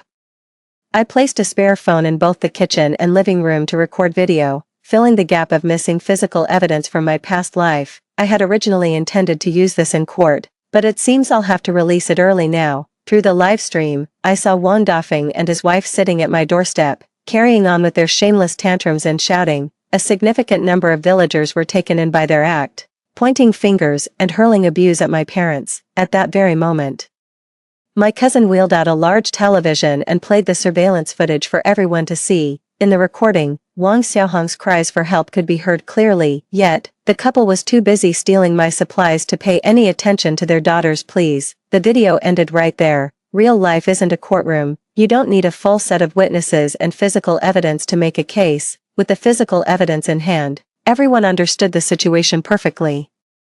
They raised their hose and charged at the couple. Wang Dafeng and Lin Qiuyue were drenched in filth and fled in disgrace. He sent me a message full of curses, vowing to make me pay. 7. The next day, Wang Dafeng returned. In a preemptive move, he posted a video admitting his mistake, that he was too busy stealing supplies to hear his daughter's cries for help. As a counter to my recording, the video only proves they didn't try to save anyone, but it doesn't prove I didn't commit murder. They insist, point blank, that I was the one who pushed the child. They completely ignored the video shot from the neighbor's third-person perspective. At first, everyone dismissed it as his rambling nonsense. However, that very afternoon, the situation took a dramatic turn. They released a video recorded by Wang Xiaohong before she fell into a vegetative state. In the video, the little girl, barely clinging to life, repeatedly insisted, "It was Sister Wen Luochu who told me to let go. She said if I let go, I could survive." As everyone knows, children do not lie. In my past life, her testimony had me completely cornered. Even with a second chance, I ended up right back where I started. It was useless. Even when I released all the audio and video recordings from that time, she insisted I said it. So in her mind, I said it. I didn't fall into the self-justification trap like I did in my past life. I insisted they produce physical evidence, unable to provide solid evidence. They brought in the media to sensationalize the matter, attempting to use public pressure to force a private settlement. Their demand escalated from 3 million to 5 million. During that time, Wang Dafeng and his wife went live every day from their daughter's hospital bed, playing the victim for sympathy. They leveraged the compassion of netizens to raise over 1 million yuan in just a few days. I watched the viewer count in the live stream. I waited for it to peak, then walked into the hospital room. The moment she saw me, Lin Qiuyue burst into tears. "What are you doing here?" Glaring at the fruit basket in my hand, she said furiously, "You're the one who put my daughter in this state. I don't need your hypocritical sympathy." Wang Dafeng pointed the camera at me. "Take a look, everyone. This is the culprit who encouraged my daughter to let go." She was jealous that my daughter has parents who love her so dearly, and she seized the chance to get her revenge. I've seen that look of insane jealousy in her eyes directed at my daughter more than once. It always happened whenever I bought my daughter a gift. With just a few sentences, I was flooded with tens of thousands of hateful comments in the livestream chat. I calmly set the fruit basket aside, took another item out of the bag. You too, don't get so worked up. With so many people watching today, all I'm going to do is talk to Xiao Hong. I won't do anything else, I promise. They both knew my appearance had boosted the livestream's popularity, so they weren't actually going to kick me out. Instead, they just kept playing the victim for the camera. Thankfully, their attention was completely on the livestream, so they didn't notice me showing the recording to Xiao Hong. The recording clearly captured their chauvinistic remarks about favoring sons over daughters. Honey, what are we going to do about Hong Hong? We'll do whatever we have to. I'm not going to let that little bitch run circles around me. She's just a money pit anyway. If she dies, all the better. It gives me a reason to squeeze compensation out of her mother. Then we can try for a son. Wouldn't that be better than raising a worthless girl? The sudden, loud noise left the couple utterly stunned. Xiao Hong, the comatose patient in the bed, suddenly bolted upright. She burst into tears, crying, Mom, Dad, I don't want a little brother. 8. The sight left the couple utterly stunned. They hurriedly covered Xiao Hong's mouth. The child, however, wailed loudly and desperately tried to claw at them. You said I was your favorite. You said you didn't want a little brother or sister. It was you who told me to swing on the balcony and make videos to scam people. You can't abandon me. Wang Dafeng was terrified. He even forgot to turn off the live stream and slapped Wang Xiaohong across the face. Shut the hell up. I glanced at the barrage of comments in the live stream. The situation had already turned around in no time. I'm sure the whole internet will soon know exactly what kind of people that couple is. I slipped away amidst the chaos. Contact my lawyer. Let's move to the next step without delay. With Wang Xiaohong's testimony, everything is moving along much more smoothly. Wang Dafeng and Lin Qiuyue have been found guilty of child abuse. They're definitely going to prison. But I believe the best way to torment a person isn't to send them to their death, nor is it to send them to prison, where they'd live off the state's resources with food, drink, and shelter. It is, instead, to condemn them to a suffering with no end in sight. Wang Xiaohong, after becoming disabled, became the lifelong suffering of their family. In the end, the two were each sentenced to 1 year in prison. They were also ordered to pay compensation for emotional distress to me and the elderly couple on the first floor. Li Sukai from the Property Management Department was sentenced to 6 months for harboring the offenders and providing false testimony. My reputation was restored, and I even gained some public attention in the process. I capitalized on the trend by going live to build a following, setting me on the path to becoming a sales streamer. Life was getting better and better. 6 months later, I learned that Wang Xiaohong had been discharged from the hospital. She is currently staying with relatives. It said her aunt treated her very poorly. It's understandable, really. Who has the patience for someone who can't even use the bathroom on their own? That child is thoroughly spoiled and has a terrible temper to boot. The moment they don't get what they want to eat, they throw a tantrum. Her aunt was so furious that she would frequently withhold food from her. Every time her aunt visited the prison, she would stress that the child's parents should behave well so they could be released early to care for their child. Knowing that life outside would be a living hell, Wang Dafeng would constantly pick fights on purpose. As it turned out, what the other inmates despised most were those who bullied children. They were beaten half to death every day. They didn't want to spend a single extra day in prison. On the day the couple was released, the child's aunt deliberately pushed the child to the prison gate and ran off. With their criminal records, the couple became high-priority surveillance targets. Terrified of returning to the prison where they were beaten daily, the two men dared not make a move. Their money had long since run out. They had no choice but to take their child and return to the countryside to farm the land. Rumor has it that on the day they returned, the villagers pelted them with cow dung. It looks like tough times are ahead. Sure enough, after just a month back, the three of them moved out. Looking utterly defeated, someone saw Wang Xiaohong in her wheelchair, her eyes red and swollen, a clear sign she'd been crying often. Lin Qiuyue was also covered in bruises, likely beaten by Wang Dafeng. A useless man only knows how to beat his wife and children. In the past, I might have felt sorry for him.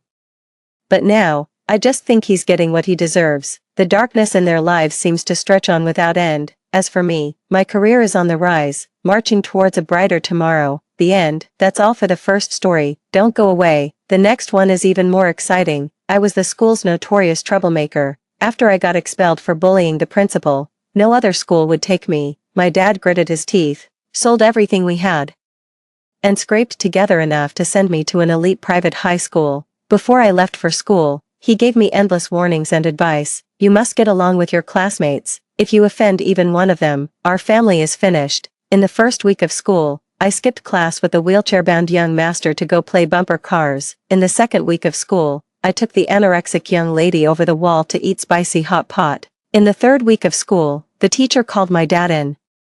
My father's legs went weak as he walked through the door. The teacher looked at him apologetically. Mr. Yunshu, I'm so sorry. Yunshu is so popular that her classmates got into a fight over her. 1. My dad found me while he was collecting scrap, and he raised me on the money he made from it. Just like Xiaohua, Dubai, and Wang Kai at home, I'm part of his family, according to his tall tales. Back around the turn of the millennium, he was a carefree rich kid. He was never one for grand ambitions. And halfway through taking over the family business, he got sidetracked rescuing stray dogs, and from then on, there was no turning back. The year his family went bankrupt, he used what little money he had left to rent a scrapyard. He made a living collecting scrap and looking after his dogs, getting by well enough. It was a snowy winter's day. Someone left a cardboard box at the entrance to the scrapyard. As usual, he assumed it was another abandoned puppy. The moment he opened the box, he heard my faint cry. The dog was saved, and the man was saved in an even greater sense. From that winter on, we had to tighten our belts and live frugally. My father was only 22 that year and didn't yet feel the hardship. He was single-mindedly devoted to raising me like a little princess. But something must have gone wrong somewhere along the line. I'd be clutching a doll, then flipping over a card table on the street. I'd be wearing a princess dress, then smearing mud all over the neighbors' windows. I'd be wearing a pink hair clip, then beating up the schoolyard bullies who collected protection money. Even a mighty tiger can be bullied by dogs when it's down on the plains. For someone like my dad, who went from a young master to a poor man, mockery was inevitable. When I came across people like that, I made a point of tossing snap poppers into their yards in the dead of night, and every single one of those snap poppers had pink wrapping paper. This cycle repeated for over half a month. I only stopped when the person, utterly miserable, came to my house to apologize. Later on, I started high school. In the summer, the dorm had scheduled power outages. It got so hot in the middle of the night that the room was filled with groans of misery. Every morning I woke up, my hair was as damp as if I'd just washed it. Someone wrote a letter to the principal's suggestion box. There was a camera mounted above it, and a paper shredder inside. During the routine Monday flag-raising ceremony, I hoisted the principals to pay up the flagpole. By the time the principal realized what was happening, the wig had already reached the top. That stunt made me infamous overnight, and no high school would accept me after that. I didn't mind. I just put on some rubber gloves and started sorting the new batch of recyclables we'd collected at home. It's fine, Dad. I was never really cut out for studying anyway. No, you still have to get into university. My dad has a real fixation on going to university. He firmly believed that going to university could change his destiny. Take his primary school deskmate, for example. A poor kid who started a company after graduating, while my dad was still cluelessly bumbling along. That guy had already bought out his family business. With red-rimmed eyes, my father took a certificate of merit from the drawer, carefully running his fingers over it again and again. You're the first child in our Jean family to ever get an award certificate. No matter what, you must continue your education. I moved closer, puzzled. On the bright red certificate were several large characters traced in gold. Little hygiene role model of the kindergarten. Damn. I really don't have time for this nonsense. 2. My dad searched high and low, and finally found an elite private high school. Despite the steep tuition, he gritted his teeth and somehow managed to get me enrolled. I'm just not cut out for studying. I don't care. The school will figure something out. I had no choice. The money was already paid, so I just had to go along with his plan. The day before school started, my dad gave me endless warnings and advice. Listen, kiddo. All the trouble you've caused before is nothing. If you upset even one of these people, our family is finished for good. Just try to get along with them. Actually, never mind. Mid-sentence, my dad shook his head. That's probably asking too much of you. Just remember to keep your head down and don't get involved in other people's business. It was our first time leaving home for school, and having not been to the city in years, we completely underestimated the sheer force of the morning rush hour. The overpass was completely gridlocked. By the time we got to school, the class was already more than half over. I sprinted across the campus with my backpack on. A guy in a wheelchair nearby was also hurrying along. His wheelchair was electric, but it was moving pretty slowly. Without a second thought, I grabbed the handles and started pushing him forward. When you do a good deed, you just can't help but show off a little. The wind rushed into my ears as I lifted my head. "Hey, which building are you headed to?" the boy in the wheelchair said through gritted teeth. "I'm going home." 3. I froze, instinctively turning the steering wheel to the left to slow down. The car came to a screeching halt, but the next second, the person was thrown clear. "Aw, I'm so sorry. I'm so sorry." I quickly helped the person up from the ground. "Oops, I used a bit too much force." A sharp, crisp crack came from his arm. The boy was in so much pain his voice trembled. "You, don't touch me. He's already in this much pain. Might as well give it a shot." I wrapped my arms around him from behind, just like I usually do when holding a puppy. Once I was sure his full weight was leaning against me, I cupped my hands under his elbows. "What are you doing? Trust me. This might hurt a little. Try to bear with it." As he raised his elbow to its highest point, he couldn't help but let out a soft whimper of pain. The next second, a few audible pops were heard, and the joint was successfully reset. "See, told you to trust me. I do this for my dog all the time." That sounded like an insult. The boy shot me a glare, his expression dark and stormy. "I'm so sorry, classmate. Let me carry you up." I crouched down, hooked my arms under his knees, and scooped him up in a bridal carry. His feet suddenly left the ground, and he instinctively wrapped his arms around my neck. The cool mint, tinged with a hint of bitterness, washed over me completely. I have to say, for someone who looked so tall and long-limbed, he was surprisingly light to hold. Worried he might be uncomfortable, I gave him a gentle sway in my arms to adjust our position. His breathing grew ragged, and his whole body began to thrash violently against my chest. "You brute, have you no manners at all?" In the face of absolute power. The difference between him and me was like that between a tiger and a kitten.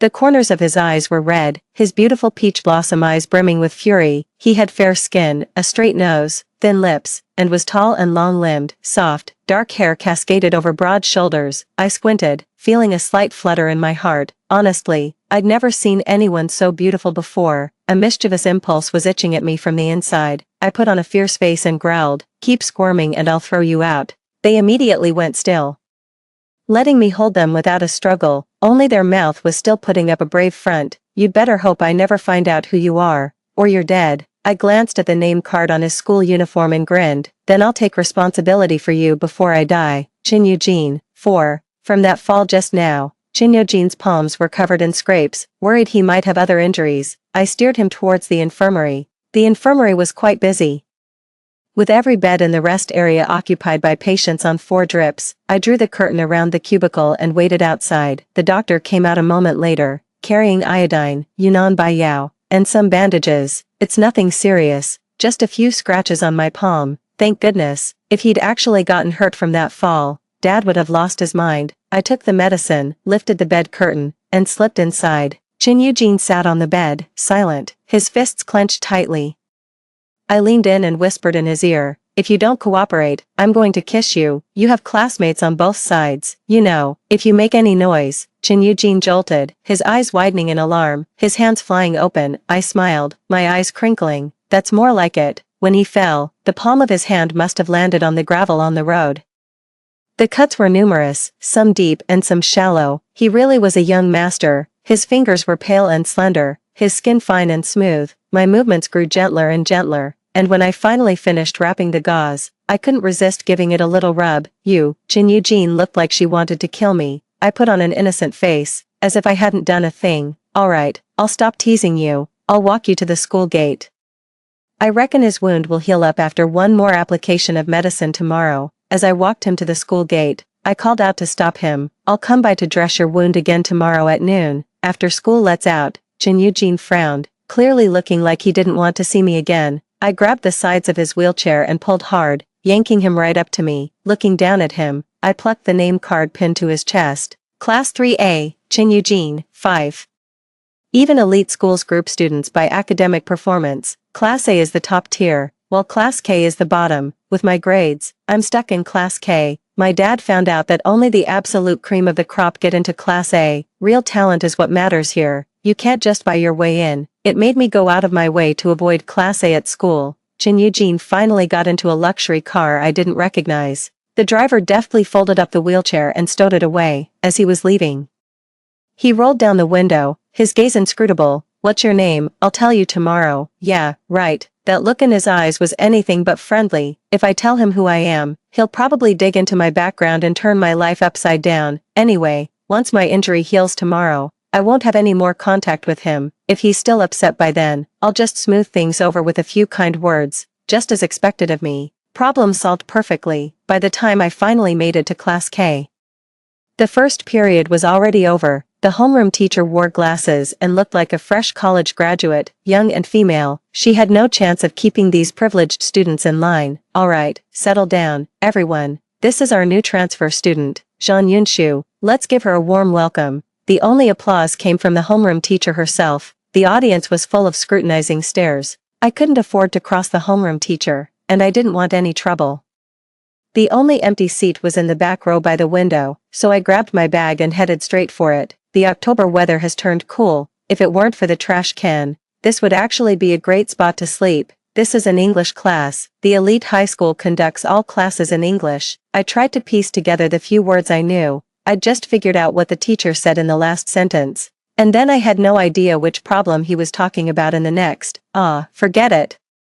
I'm just going to sleep. I can put up with the air being a bit smelly. While I was drifting in and out of sleep, I could hear people murmuring outside the window. 6. Jingy, why did you throw away the invitation I left on your desk? The girl lowered her voice. I don't want to go. It's just a birthday party. You come every year for my birthday, don't you? But I don't want to go this year. Why not? I already told my buddies I'd definitely invite you. I said I don't want to go. And that's final. Shinjingi, what are you pretending for? You used to chase after me shamelessly. Now you're just a bit skinnier and better looking than before. That's all. I still have that photo of you from middle school where you were as fat as a pig. If you dare not go. I couldn't take it anymore. I grabbed a glass of water, flung the window open, and threw it out. Seriously, man, are you an animal? Can you not understand plain English? I've had a terrible temper when waking up since I was a kid. My dad has always been too scared to wake me up himself, so he sends the dog in. I can put up with the stench, but the non-stop nagging is really over the line. I splashed water right in the guy's face. The girl sitting across from him didn't get so much as a drop on her. What the hell? Who the fuck are you? I'm your mother. The whole class had been dozing off. My shout jolted everyone wide awake. The teacher on the podium was frozen in place. Shit, the drenched boy wiped his face frantically and charged over, fist raised. Quick as a flash, I yanked the window shut. The boy punched the glass, making the whole window pane shudder. I winced. Ouch. The boy outside was in so much pain his face contorted. It's not your hand that hit the window. What the hell are you ouching about? Heh, feels good, man, just yelling on your behalf. The guy was absolutely furious, pointing at my face and starting to yell. Fuck you. Don't think I won't hit a girl. Get the hell out here. I opened the window and looked him up and down. You sure you want me to come out? You can't beat me. He grabbed me by the collar, his face flushing a deep crimson. I seized the opportunity, gripping both sides of his wrist and digging my thumbs right into the joint. The pain made him release his grip instantly. I kept the pressure on, not letting him break free. Is your mouth connected to your ass? Can't you open it without spewing filth? Is that the only way you know how to talk? The next second, I let go, and he fell back onto the ground in a heap. Shinjingi, fine, you just wait. He scrambled to his feet, spat viciously on the ground, and scurried away in a panic. Only the girl beside me remained. She lifted a face so pitiful it tugged at my heartstrings and spoke to me softly. Thank you. 07, after class.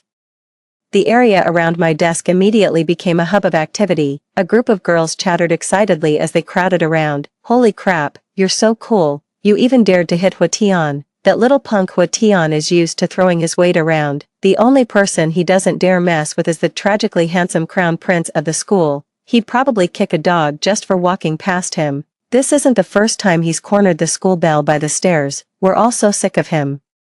Hey, classmate, your name is Jean. Jean what again? I propped my chin on my hand and looked at her. Jean Yunshu. Right, Jean Yunshu. I need to go home and take my herbal medicine. Being a straight girl all the time isn't the solution. I immediately waved my hand. Yeah, no thanks. The main thing is, this guy's a total pushover. If it were someone tougher, I might not have stood a chance. Not impressive. Hwatian has been training in boxing for years. The bell for class rang out.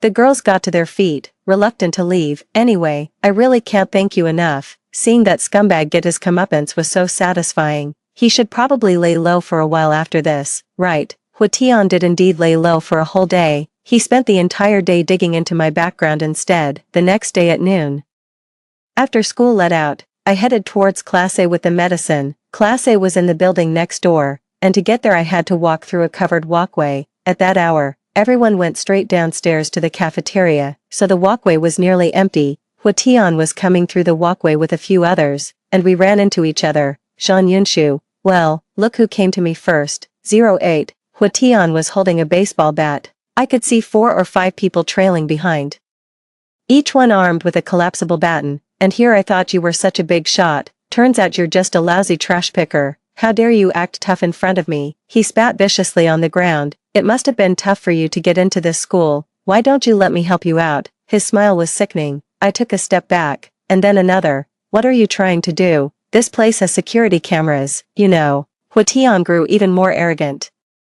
The people behind him all started laughing along. Jean Yunshu, this corridor is newly built. There are no cameras, so that's how it is. I slapped him right across the face. His smile was still frozen in place when I backhanded him again. Those 2 slaps knocked some sense into Hwatian. What are you acting so tough for? There are no cameras here. I stomped down hard on his foot, before he could regain his balance. I grabbed the back of his neck with one hand and slammed his head toward the wall.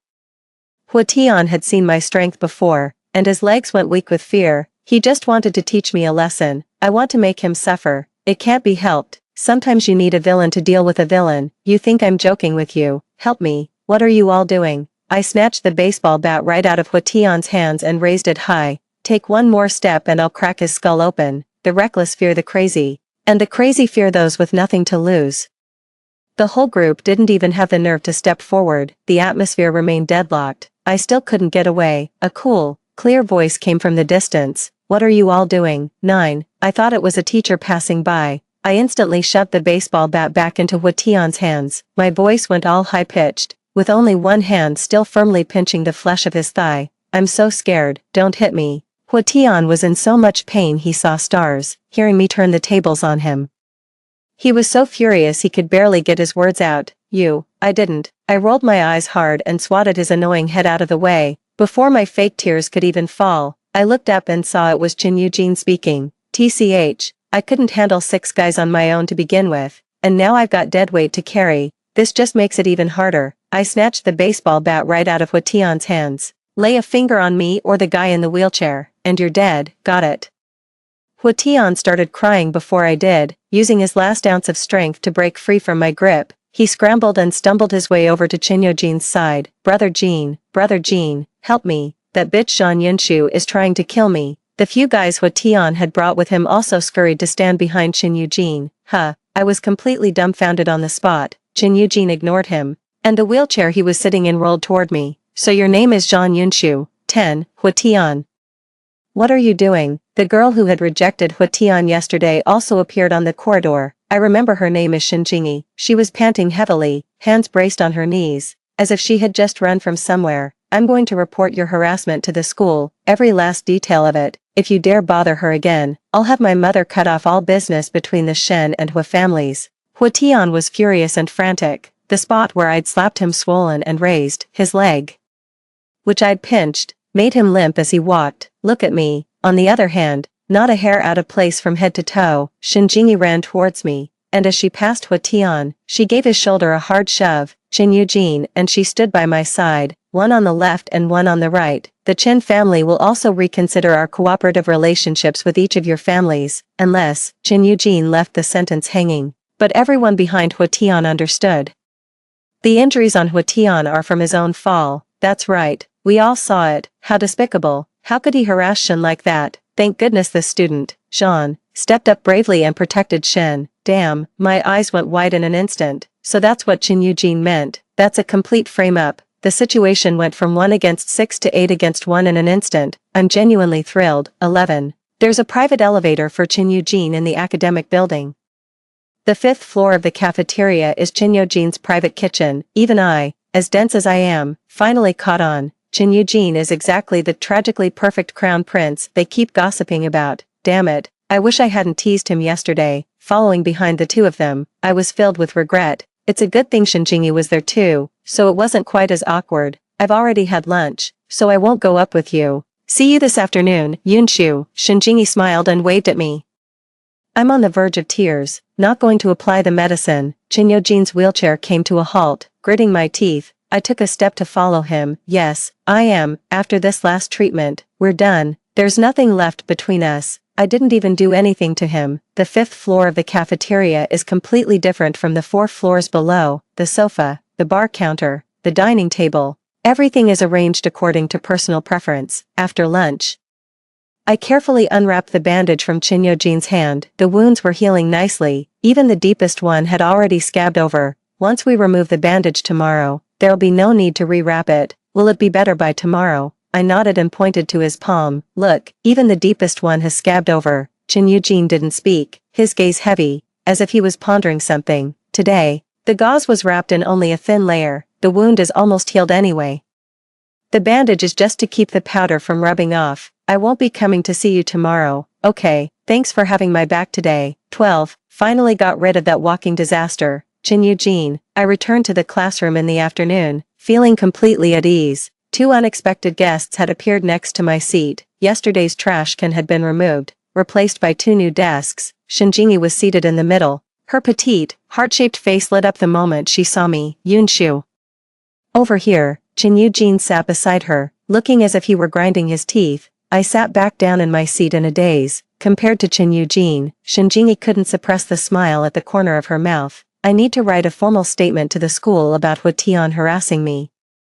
I was too scared yesterday, so I don't remember a lot of things clearly. That's why I had to transfer to Class K from Class A. Wait a second, Class A? You're saying you transferred from Class A to be a guest student in Class K? Seriously, what's the point? Chinyojin spoke up coldly from the side, something that could be solved by just adding a WeChat contact. But Shin just has to make a big production out of it. Shinjingi looked at me, her eyes instantly welling up.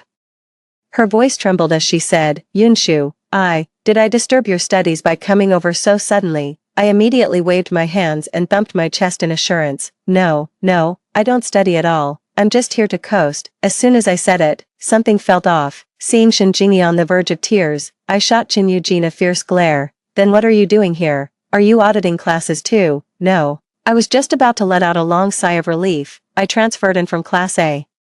My breath caught in my throat. Seriously, what are you even after this time? Chinyojin looked at me with a resentful gaze and extended his palm. The bandage applied at noon was now loose and sagging. The deepest wound revealed tender, pink flesh. I immediately grabbed his hand to look. Wasn't it scabbed over at noon? How did it get like this so quickly? I don't know. You've been the one handling it all along. Shinjingi's smile froze on her face. Such a tiny scratch.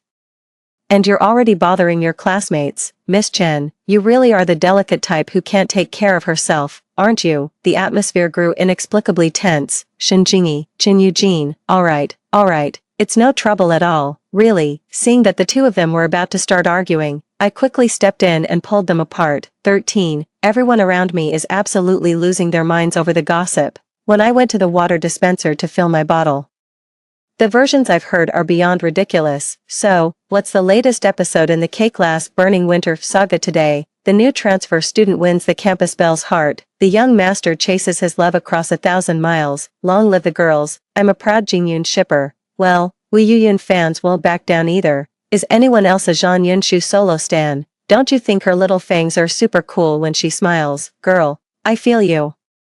That whole chaotic mess only lasted an afternoon. The very next day, Shinjingi was forced by the school to return to Class A. The reason given was that the transfer procedures were not properly followed. Chinyojin became my only deskmate. To be honest, he's a pretty dull person, attending class, doing exercises, and sleeping. He hardly ever speaks. Most of the time, I'm the one talking while he just listens. And he's widely known as a total workaholic. He's always the first one to arrive at school. He was always the last one to leave after school. I've never even seen him use the restroom. Sitting next to a top student as a struggling one is incredibly stressful. When I went to the water dispenser, I thought I'd fill one for him too, only to realize for the first time that he didn't even have a water bottle. Skipping bathroom breaks and working overtime were nothing but manifestations of his hidden pride. While the moon waxes and wanes, he remained forever a crescent, in the late afternoon. As the sun was setting, I leaned close to his ear and whispered, "Chin Eugene, have you ever skipped class? 14, teacher, Chin Eugene needs to use the bathroom." Before Chin Eugene could even answer, I shot my hand up like a peacock showing off its feathers. His eyes widened, and he reached out to cover my mouth. I quickly pinned his hand down, hiding it under the desk. The teacher nodded and continued with the lesson. The wind howled past my ears, the horizon was ablaze. Seizing the moment when the guard went back to the duty room to get water, I hunched down and pulled open the side gate. I pushed Chin Eugene and we made a run for it. The young man had never done anything so rebellious. His eyes were frighteningly bright. "Zhang Yunshu, you could have just said you were coming out. What are you doing in there? What do you know? Skipping class requires immersion. Just walking out isn't real skipping. Now that you're out, you're on my schedule. I'll show you a good time, and you're picking up the tab." I noticed there was a playground near the school on my way in. It wasn't really a proper playground, though. It was just a few small play structures outside the shopping center, but I never got to play on them. Same goes for Chin Eugene. When the boss wheeled out a pink bumper car and placed it in front of us, my eyes lit up like stars. Chin Eugene just sat there, utterly bewildered. "Zhang Yunshu, are you sure I can handle this?"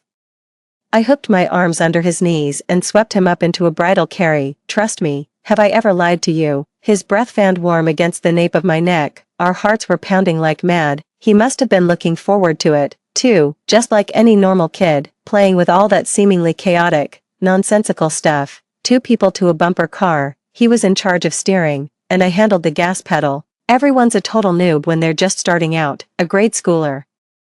With some nimble maneuvering, pinned both of us right into the corner. Chin Eugene's competitive spirit kicked in, and he started ramming the kid's bumper relentlessly. It was a showdown, no two ways about it. I clung to the car for dear life, squealing with excitement. "Go, go, Chin Eugene, car on the right, left, there's a car on the left too." The brief skirmish was over, and my chest was heaving. The sun had completely set in the distance. The carousel across from the bumper cars lit up. I looked at Chin Eugene's profile. A small patch of light flickered in his eyes, like dancing flames. Gone was the shadow that had clouded his face before. "Chin Eugene," I raised an eyebrow at him. "Not bad teamwork." Another round, 15. In the end, Chin Eugene was taken home by his family that day. I was worried he'd get an earful when he got home, so I was frantically giving him advice. My messages went unanswered. Just as I was about to fall asleep, I got a text. Something came up at home.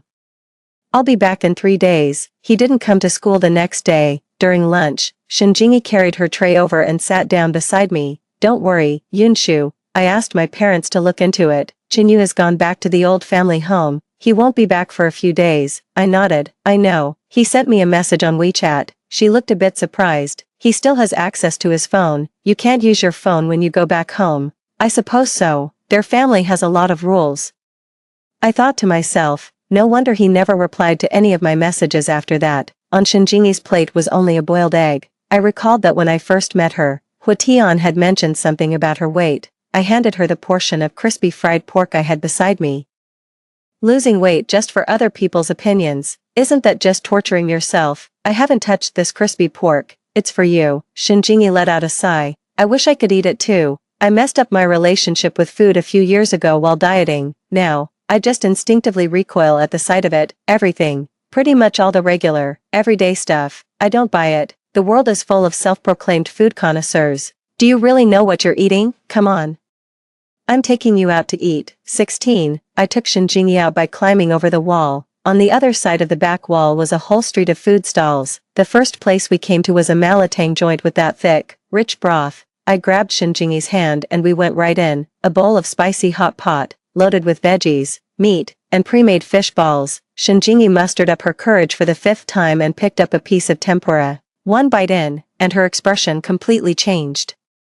I watched her with a grin. "Go on, eat it, one bite and you'll be speechless." While eating the vegetables, Shinjingi still felt an instinctive urge to gag. The next bite, a pre-made meatball, forced it back down. I was utterly dumbfounded watching this. She doesn't seem to mind the processed stuff at all. The ultimate state of enjoying a meal is when you're too engrossed to even speak. By the end, the wide noodles were coated in sesame paste. The paste coated the bowl coated your mouth. And your mouth coated your throat. We just sat there, dazed from the carb overload, anorexia, not a chance. When Shin Eugene came back to school, his world had fallen apart. Shinjingi, what are you doing back in class K-17? When my dad walked through the door, his legs went weak. The homeroom teacher stepped forward. I'm so sorry, Mr. Yunshu. My father, his eyes rimmed red, looked at me and let out a deep sigh. It's all right, teacher, please, just tell me. What kind of trouble has she gotten into this time? Our family's circumstances are difficult, but whatever the cost is, I'll find a way to cover it. The teacher quickly waved her hands. No, it's just that she's too popular. Before she could finish, Shin Eugene and Shinjingi barged in, mid-argument. These two, usually so quiet, were now going at it like seasoned debaters. Unlike the initial passive-aggressive remarks, this time they went straight for personal attacks. You're such a fake. If you hadn't been stirring up trouble behind my back, I wouldn't have gotten called back by Class A, and you're one to talk. Stealing someone's seatmate when they're not around. How shameless. I went easy on you this time. Next time, I'll make sure your family grounds you for a month. So that's how they found out I wasn't at school. The homeroom teacher was on the verge of tears as the two were about to come to blows. Mr. Yunshu, please take Yunshu home for a few days. Forget about the year-end bonus. If these two troublemakers start fighting, ugh, the teaching qualification exam is no walk in the park either. My dad walked out of the school in a complete daze. He fished a cigarette out of his pocket and took a moment to collect himself. How many days are you staying home? I waved my hand dismissively. Ding dong, chicken, ding dong, chicken, 18. The pickup truck was taking me back to the scrapyard. A small crowd of onlookers had gathered at the entrance. At a glance, I saw they were all people I'd bullied, to one degree or another. Well, got yourself expelled again. So, which young master or miss did you piss off this time? Do tell, we could use a laugh. Do you really think you and your old man can afford to cross them? You'd better pack your bags and get out of town tonight. Yunshu, your father has suffered so much raising you. He might as well have let you freeze to death back then. I clenched my fist, but my father stopped me. In his middle age, the corners of his eyes crinkled with laughter lines. Oh, Brother Wang, Brother Liu, Auntie Li, it's not that serious. Our Yunshu isn't dropping out of school. She's the best child, so sensible and well-behaved. A bystander snorted in derision. Lao Zhan, you're just swallowing your pride and bearing it. Exactly. We know perfectly well what kind of person Yunshu is. They're actually right. Raising me really took a lot out of my dad. I don't want to cause him any more trouble. The clenched fist relaxed, revealing a palm bruised purple from fingernail marks. Better keep a tighter rein on your kids from now on. If they don't go to school, they'll end up stealing and thieving. Every word, carried on the wind, cut deeper than any blade. Ah, don't be so sure. A girl's got plenty of options. She could always go stand under the overpass. Before the sentence was finished, my father lunged forward in a single, furious stride. He punched him right in the nose. The man who said this was old Wang, the owner of the scrapyard property. He used to run with a rough crowd, and even in his old age, he's still a nasty piece of work. You dare say one more word about her, I swear to God. 19. My father never laid a hand on anyone, and that lot weren't afraid of him either. But they're scared of me, ever since I was a kid. I fought back like my life depended on it. They've all seen it firsthand. When I was little, I couldn't understand why people were so cruel. Was it because my family's scrap collecting business was too dirty? Is it because the dogs are too noisy? Yet my father would get up before dawn to clean the yard, with all the scrap neatly stacked. All the dogs were also trained to be exceptionally well behaved. But the sounds of mockery and sarcasm still lingered. It was only later that I understood that was the purest form of malice in the human heart. After a meal, people always need someone to make fun of, especially those who used to do well but have now fallen behind them. My father was the first in line. I was the butt of their jokes, mocked in every possible way by the card players on the street corner. So when I grew up, the first thing I did was flip over that card table right in the middle of the street. The second thing was to hurl mud at the windows of every house whose occupants had bullied my father. The neighbors came knocking, baring their teeth in anger. With a long howl, I commanded my pack of canine soldiers to guard the entrance. The world has truly turned upside down. People snarl and bare their teeth like dogs, yet the dog sits at the main gate, dignified as a person. Ever since then, everyone said old Jean was cursed with bad luck, raising a child only to end up with a little demon. But my dad never blamed me for the trouble I caused him. He knew I was just trying to protect him. What kind of parent needs their child to protect them? More and more people came running to watch the commotion. My father knocked old Juan to the ground. Every punch landed with a sickening thud, every blow drew blood. Old Wang roared, his clouded eyes bulging from their sockets. Zhang Xingqiu, stop fighting. I'll give the scrapyard back to you. You don't have to pay me rent anymore. Have you forgotten? This used to be your family's distillery. Wasn't it your dream to get it running again? My father's eyes were bloodshot, his fist clenched and raised high. I don't care. Seeing he was about to be knocked out, I desperately rushed forward and grabbed him. It was no use. 20. The police arrived just in time. They took all of us back to the police station. Old Wang refused to settle the matter. When I knelt before him at the police station entrance, begging once more, he spat a mouthful of bloody phlegm at me. I'm gonna make sure your old man gets locked up. The place is full of my boys. Your dad's a dead man walking. The autumn sun hung high in the sky, and I felt the blood in my veins run cold. Staring at his vicious sneer, I reached into my pocket and pulled out a small knife. Well, in that case, why don't you go on ahead and scout it out? Zhang Yunshu, a familiar voice rang out, and a warm hand grasped my arm. The small knife clattered to the floor with a sharp clack. Old Wang saw it and scrambled into the police station in a blind panic. Help, someone's trying to kill me. Qin Yujin held onto my hand with a death grip. Zhang Yunshu, I'll handle this. Shen Jingyi had arrived too. She took a blanket and wrapped it around me. The car's heater was on, yet my hands and feet felt like blocks of ice. An hour later, Qin Yujin emerged from the police station in a wheelchair. My father followed close behind him. My tears began to fall instantly. 21. My dad got out of the police station, but old Wang ended up in prison. The people Qin Yujin hired dug up some of his past crimes. They were still within the statute of limitations, so they sent him straight in. All these years, my dad has been finding new homes for the dogs. When the last dog was placed, he sold off the scrapyard. With the money he had left, he opened a small convenience store in the city, the kind with a coin-operated rocking horse out front. On moving day, he finally let go of the past. Yunshu,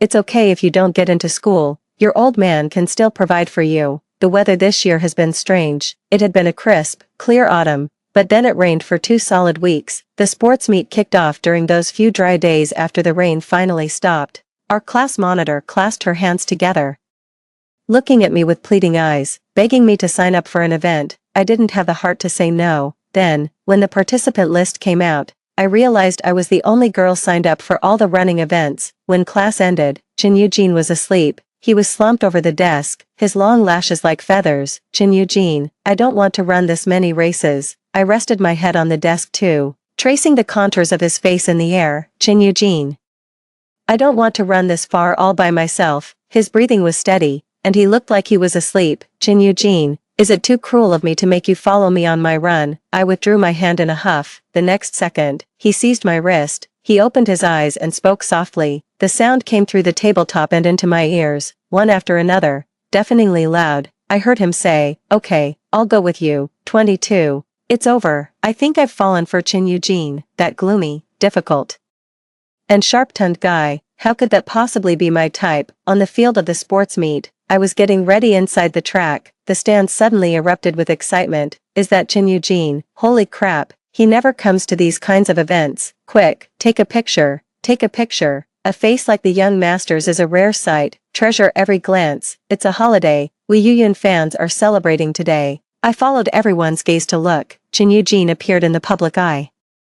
Seated in a wheelchair, my heart began to pound thunderously. It was a step he had been utterly unwilling to take, yet, he took it. For me, the 100-meter, 400-meter, 800-meter, and 1,500-meter races, he was there for every event. I was completely exhausted, yet, the sound of my heartbeat grew louder and clearer. I've really fallen for him. 23. After the sports meet, I deliberately cut back on chatting with him. I just couldn't look him in the eye. I'm afraid if I open my mouth, I like you will just come out. That would be so awkward. What if I misread this situation? What if this proud guy decides he doesn't even want to be friends anymore? Qin Yujin had noticed it too. He started making an effort to initiate conversations with me. For instance, while we were having lunch, he asked me, have you eaten yet? I was puzzled. When I noticed him staring at me, he said, the weather is really nice outside, but it's raining outside. Once, twice, and by the third time, I finally caught on. Are you upset because I'm not talking to you? His gaze softened instantly, all wet, like a little puppy. Do you want to talk with me? He nodded, Do you know what it means when you want to talk to a girl? Got it. My face flushed instantly, my heart was pounding in my throat. I lowered my head, not daring to look at him. Chin Eugene took the opportunity to hold my hand. Jean Yunshu, I've been meaning to ask you something these past few days. Go ahead and ask. My voice was so soft and sweet it could practically drip honey. Have you ever considered applying through the sports recruitment program? 24. Damn it. Are you blind? Chin Eugene. So what if I blushed a little? Does that just mean I have a healthy circulation? I was so furious I was left speechless, completely breathless. So, is this what you've been trying to tell me these past few days? He gave a serious, thoughtful nod. I had a professional coach analyze your track meet results. Your physical condition is perfectly suitable for the sports recruitment path. It's not too late. If you're interested, I can arrange a training plan and a specialized mentor for you. Damn, at a time like this, and you're talking to me about my future prospects. I don't want a bright and promising future. I want a tumultuous, all-consuming love. I want that stormy, passionate love. I gave up on myself completely and curled up under the desk. Jean Yunshu, are you feeling unwell? Chin Eugene looked down at me. I gritted my teeth and grabbed him by the collar. I forced his head under the desk, so close. I tilted my face up and kissed him, a fleeting touch, soft and brief like a dragonfly skimming water. I snapped back to reality. Chin Eugene pressed his fingers to his lips, staring at me in disbelief. I completely lost it and bolted out the door. 25. I lost count of how many laps I ran around the track. Chin Eugene followed right behind me in his little buggy.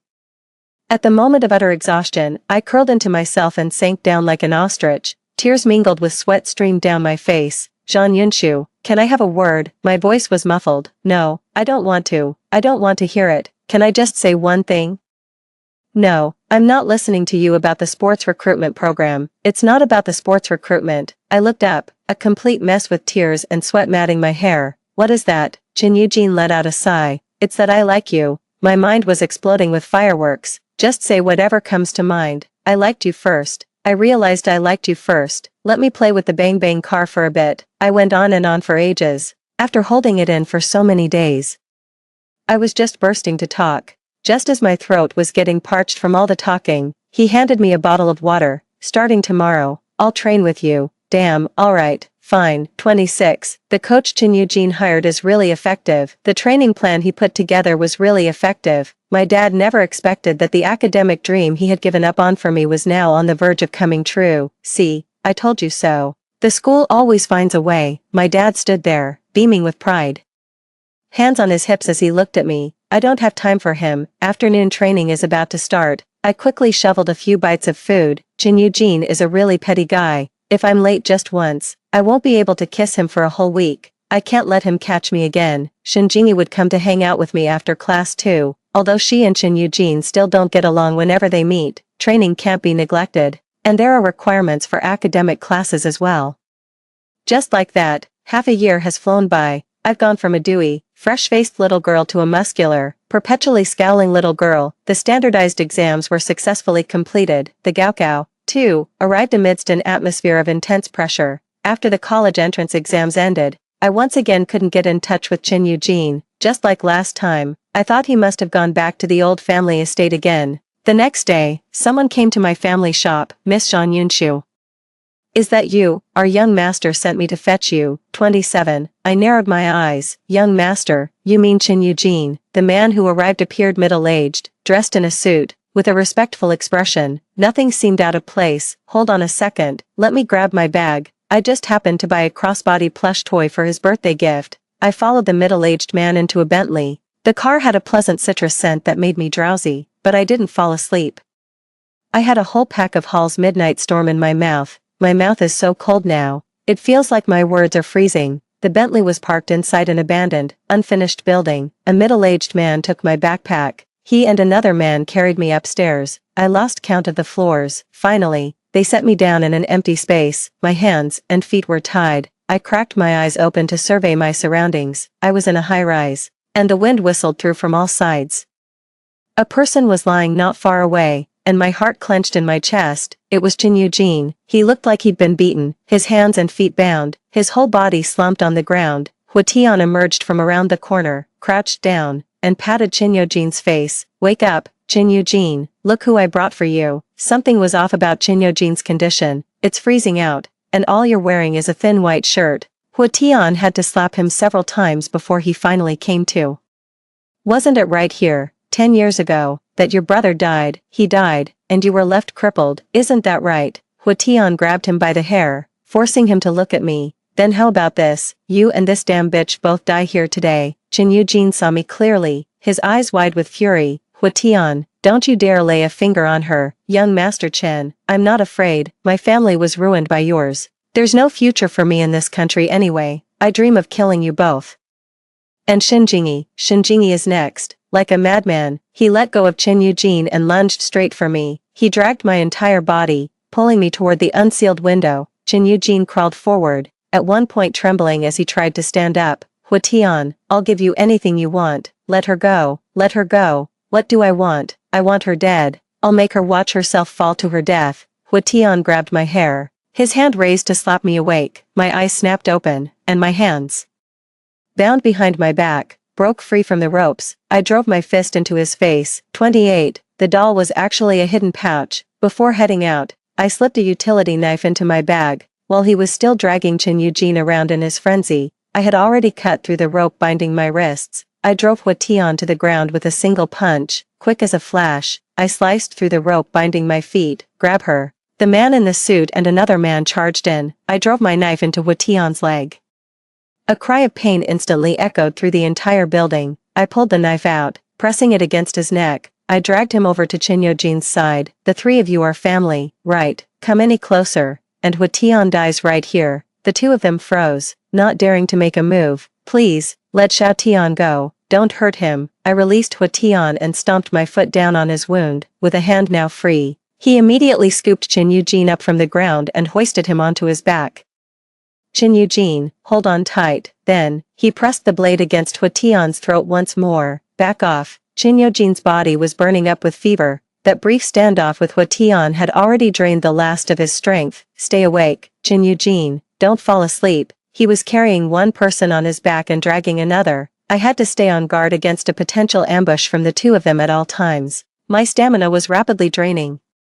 When the sound of police sirens echoed in the distance, I immediately dropped Hua Tian, grabbed Chen Yujin, and bolted downstairs. I screamed hoarsely, Dad, I'm over here, hurry up, faster. When we reached the 5th floor, my dad and the police came rushing up. My legs instantly gave way beneath me. Good thing I was prepared. As I left the house, I gave my dad a knowing look. I shared my live location with him the whole way. Just before the middle-aged man took my bag, I had already sent the text.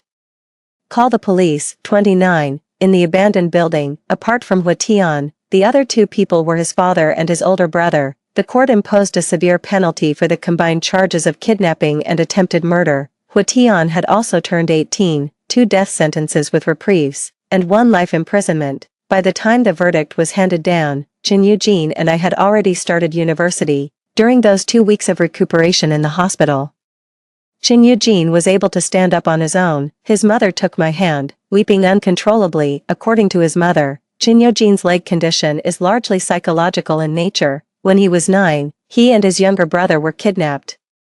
During the rescue, his brother was pushed off by the kidnappers while trying to protect him. He fell to the ground that day and was never able to stand again. That's just what my mom and the others think. In our 2nd year together, Chen Yujin held my hand as we walked along the beach. Apart from being a bit slower, he could walk perfectly well. The truth is, my younger brother, thinking he was being clever, pushed me toward the robbers, only to end up falling down himself. My younger brother was the most spoiled child in the family, raised by our parents from a young age. As for me, I grew up in the old family house under the strict care of my grandfather.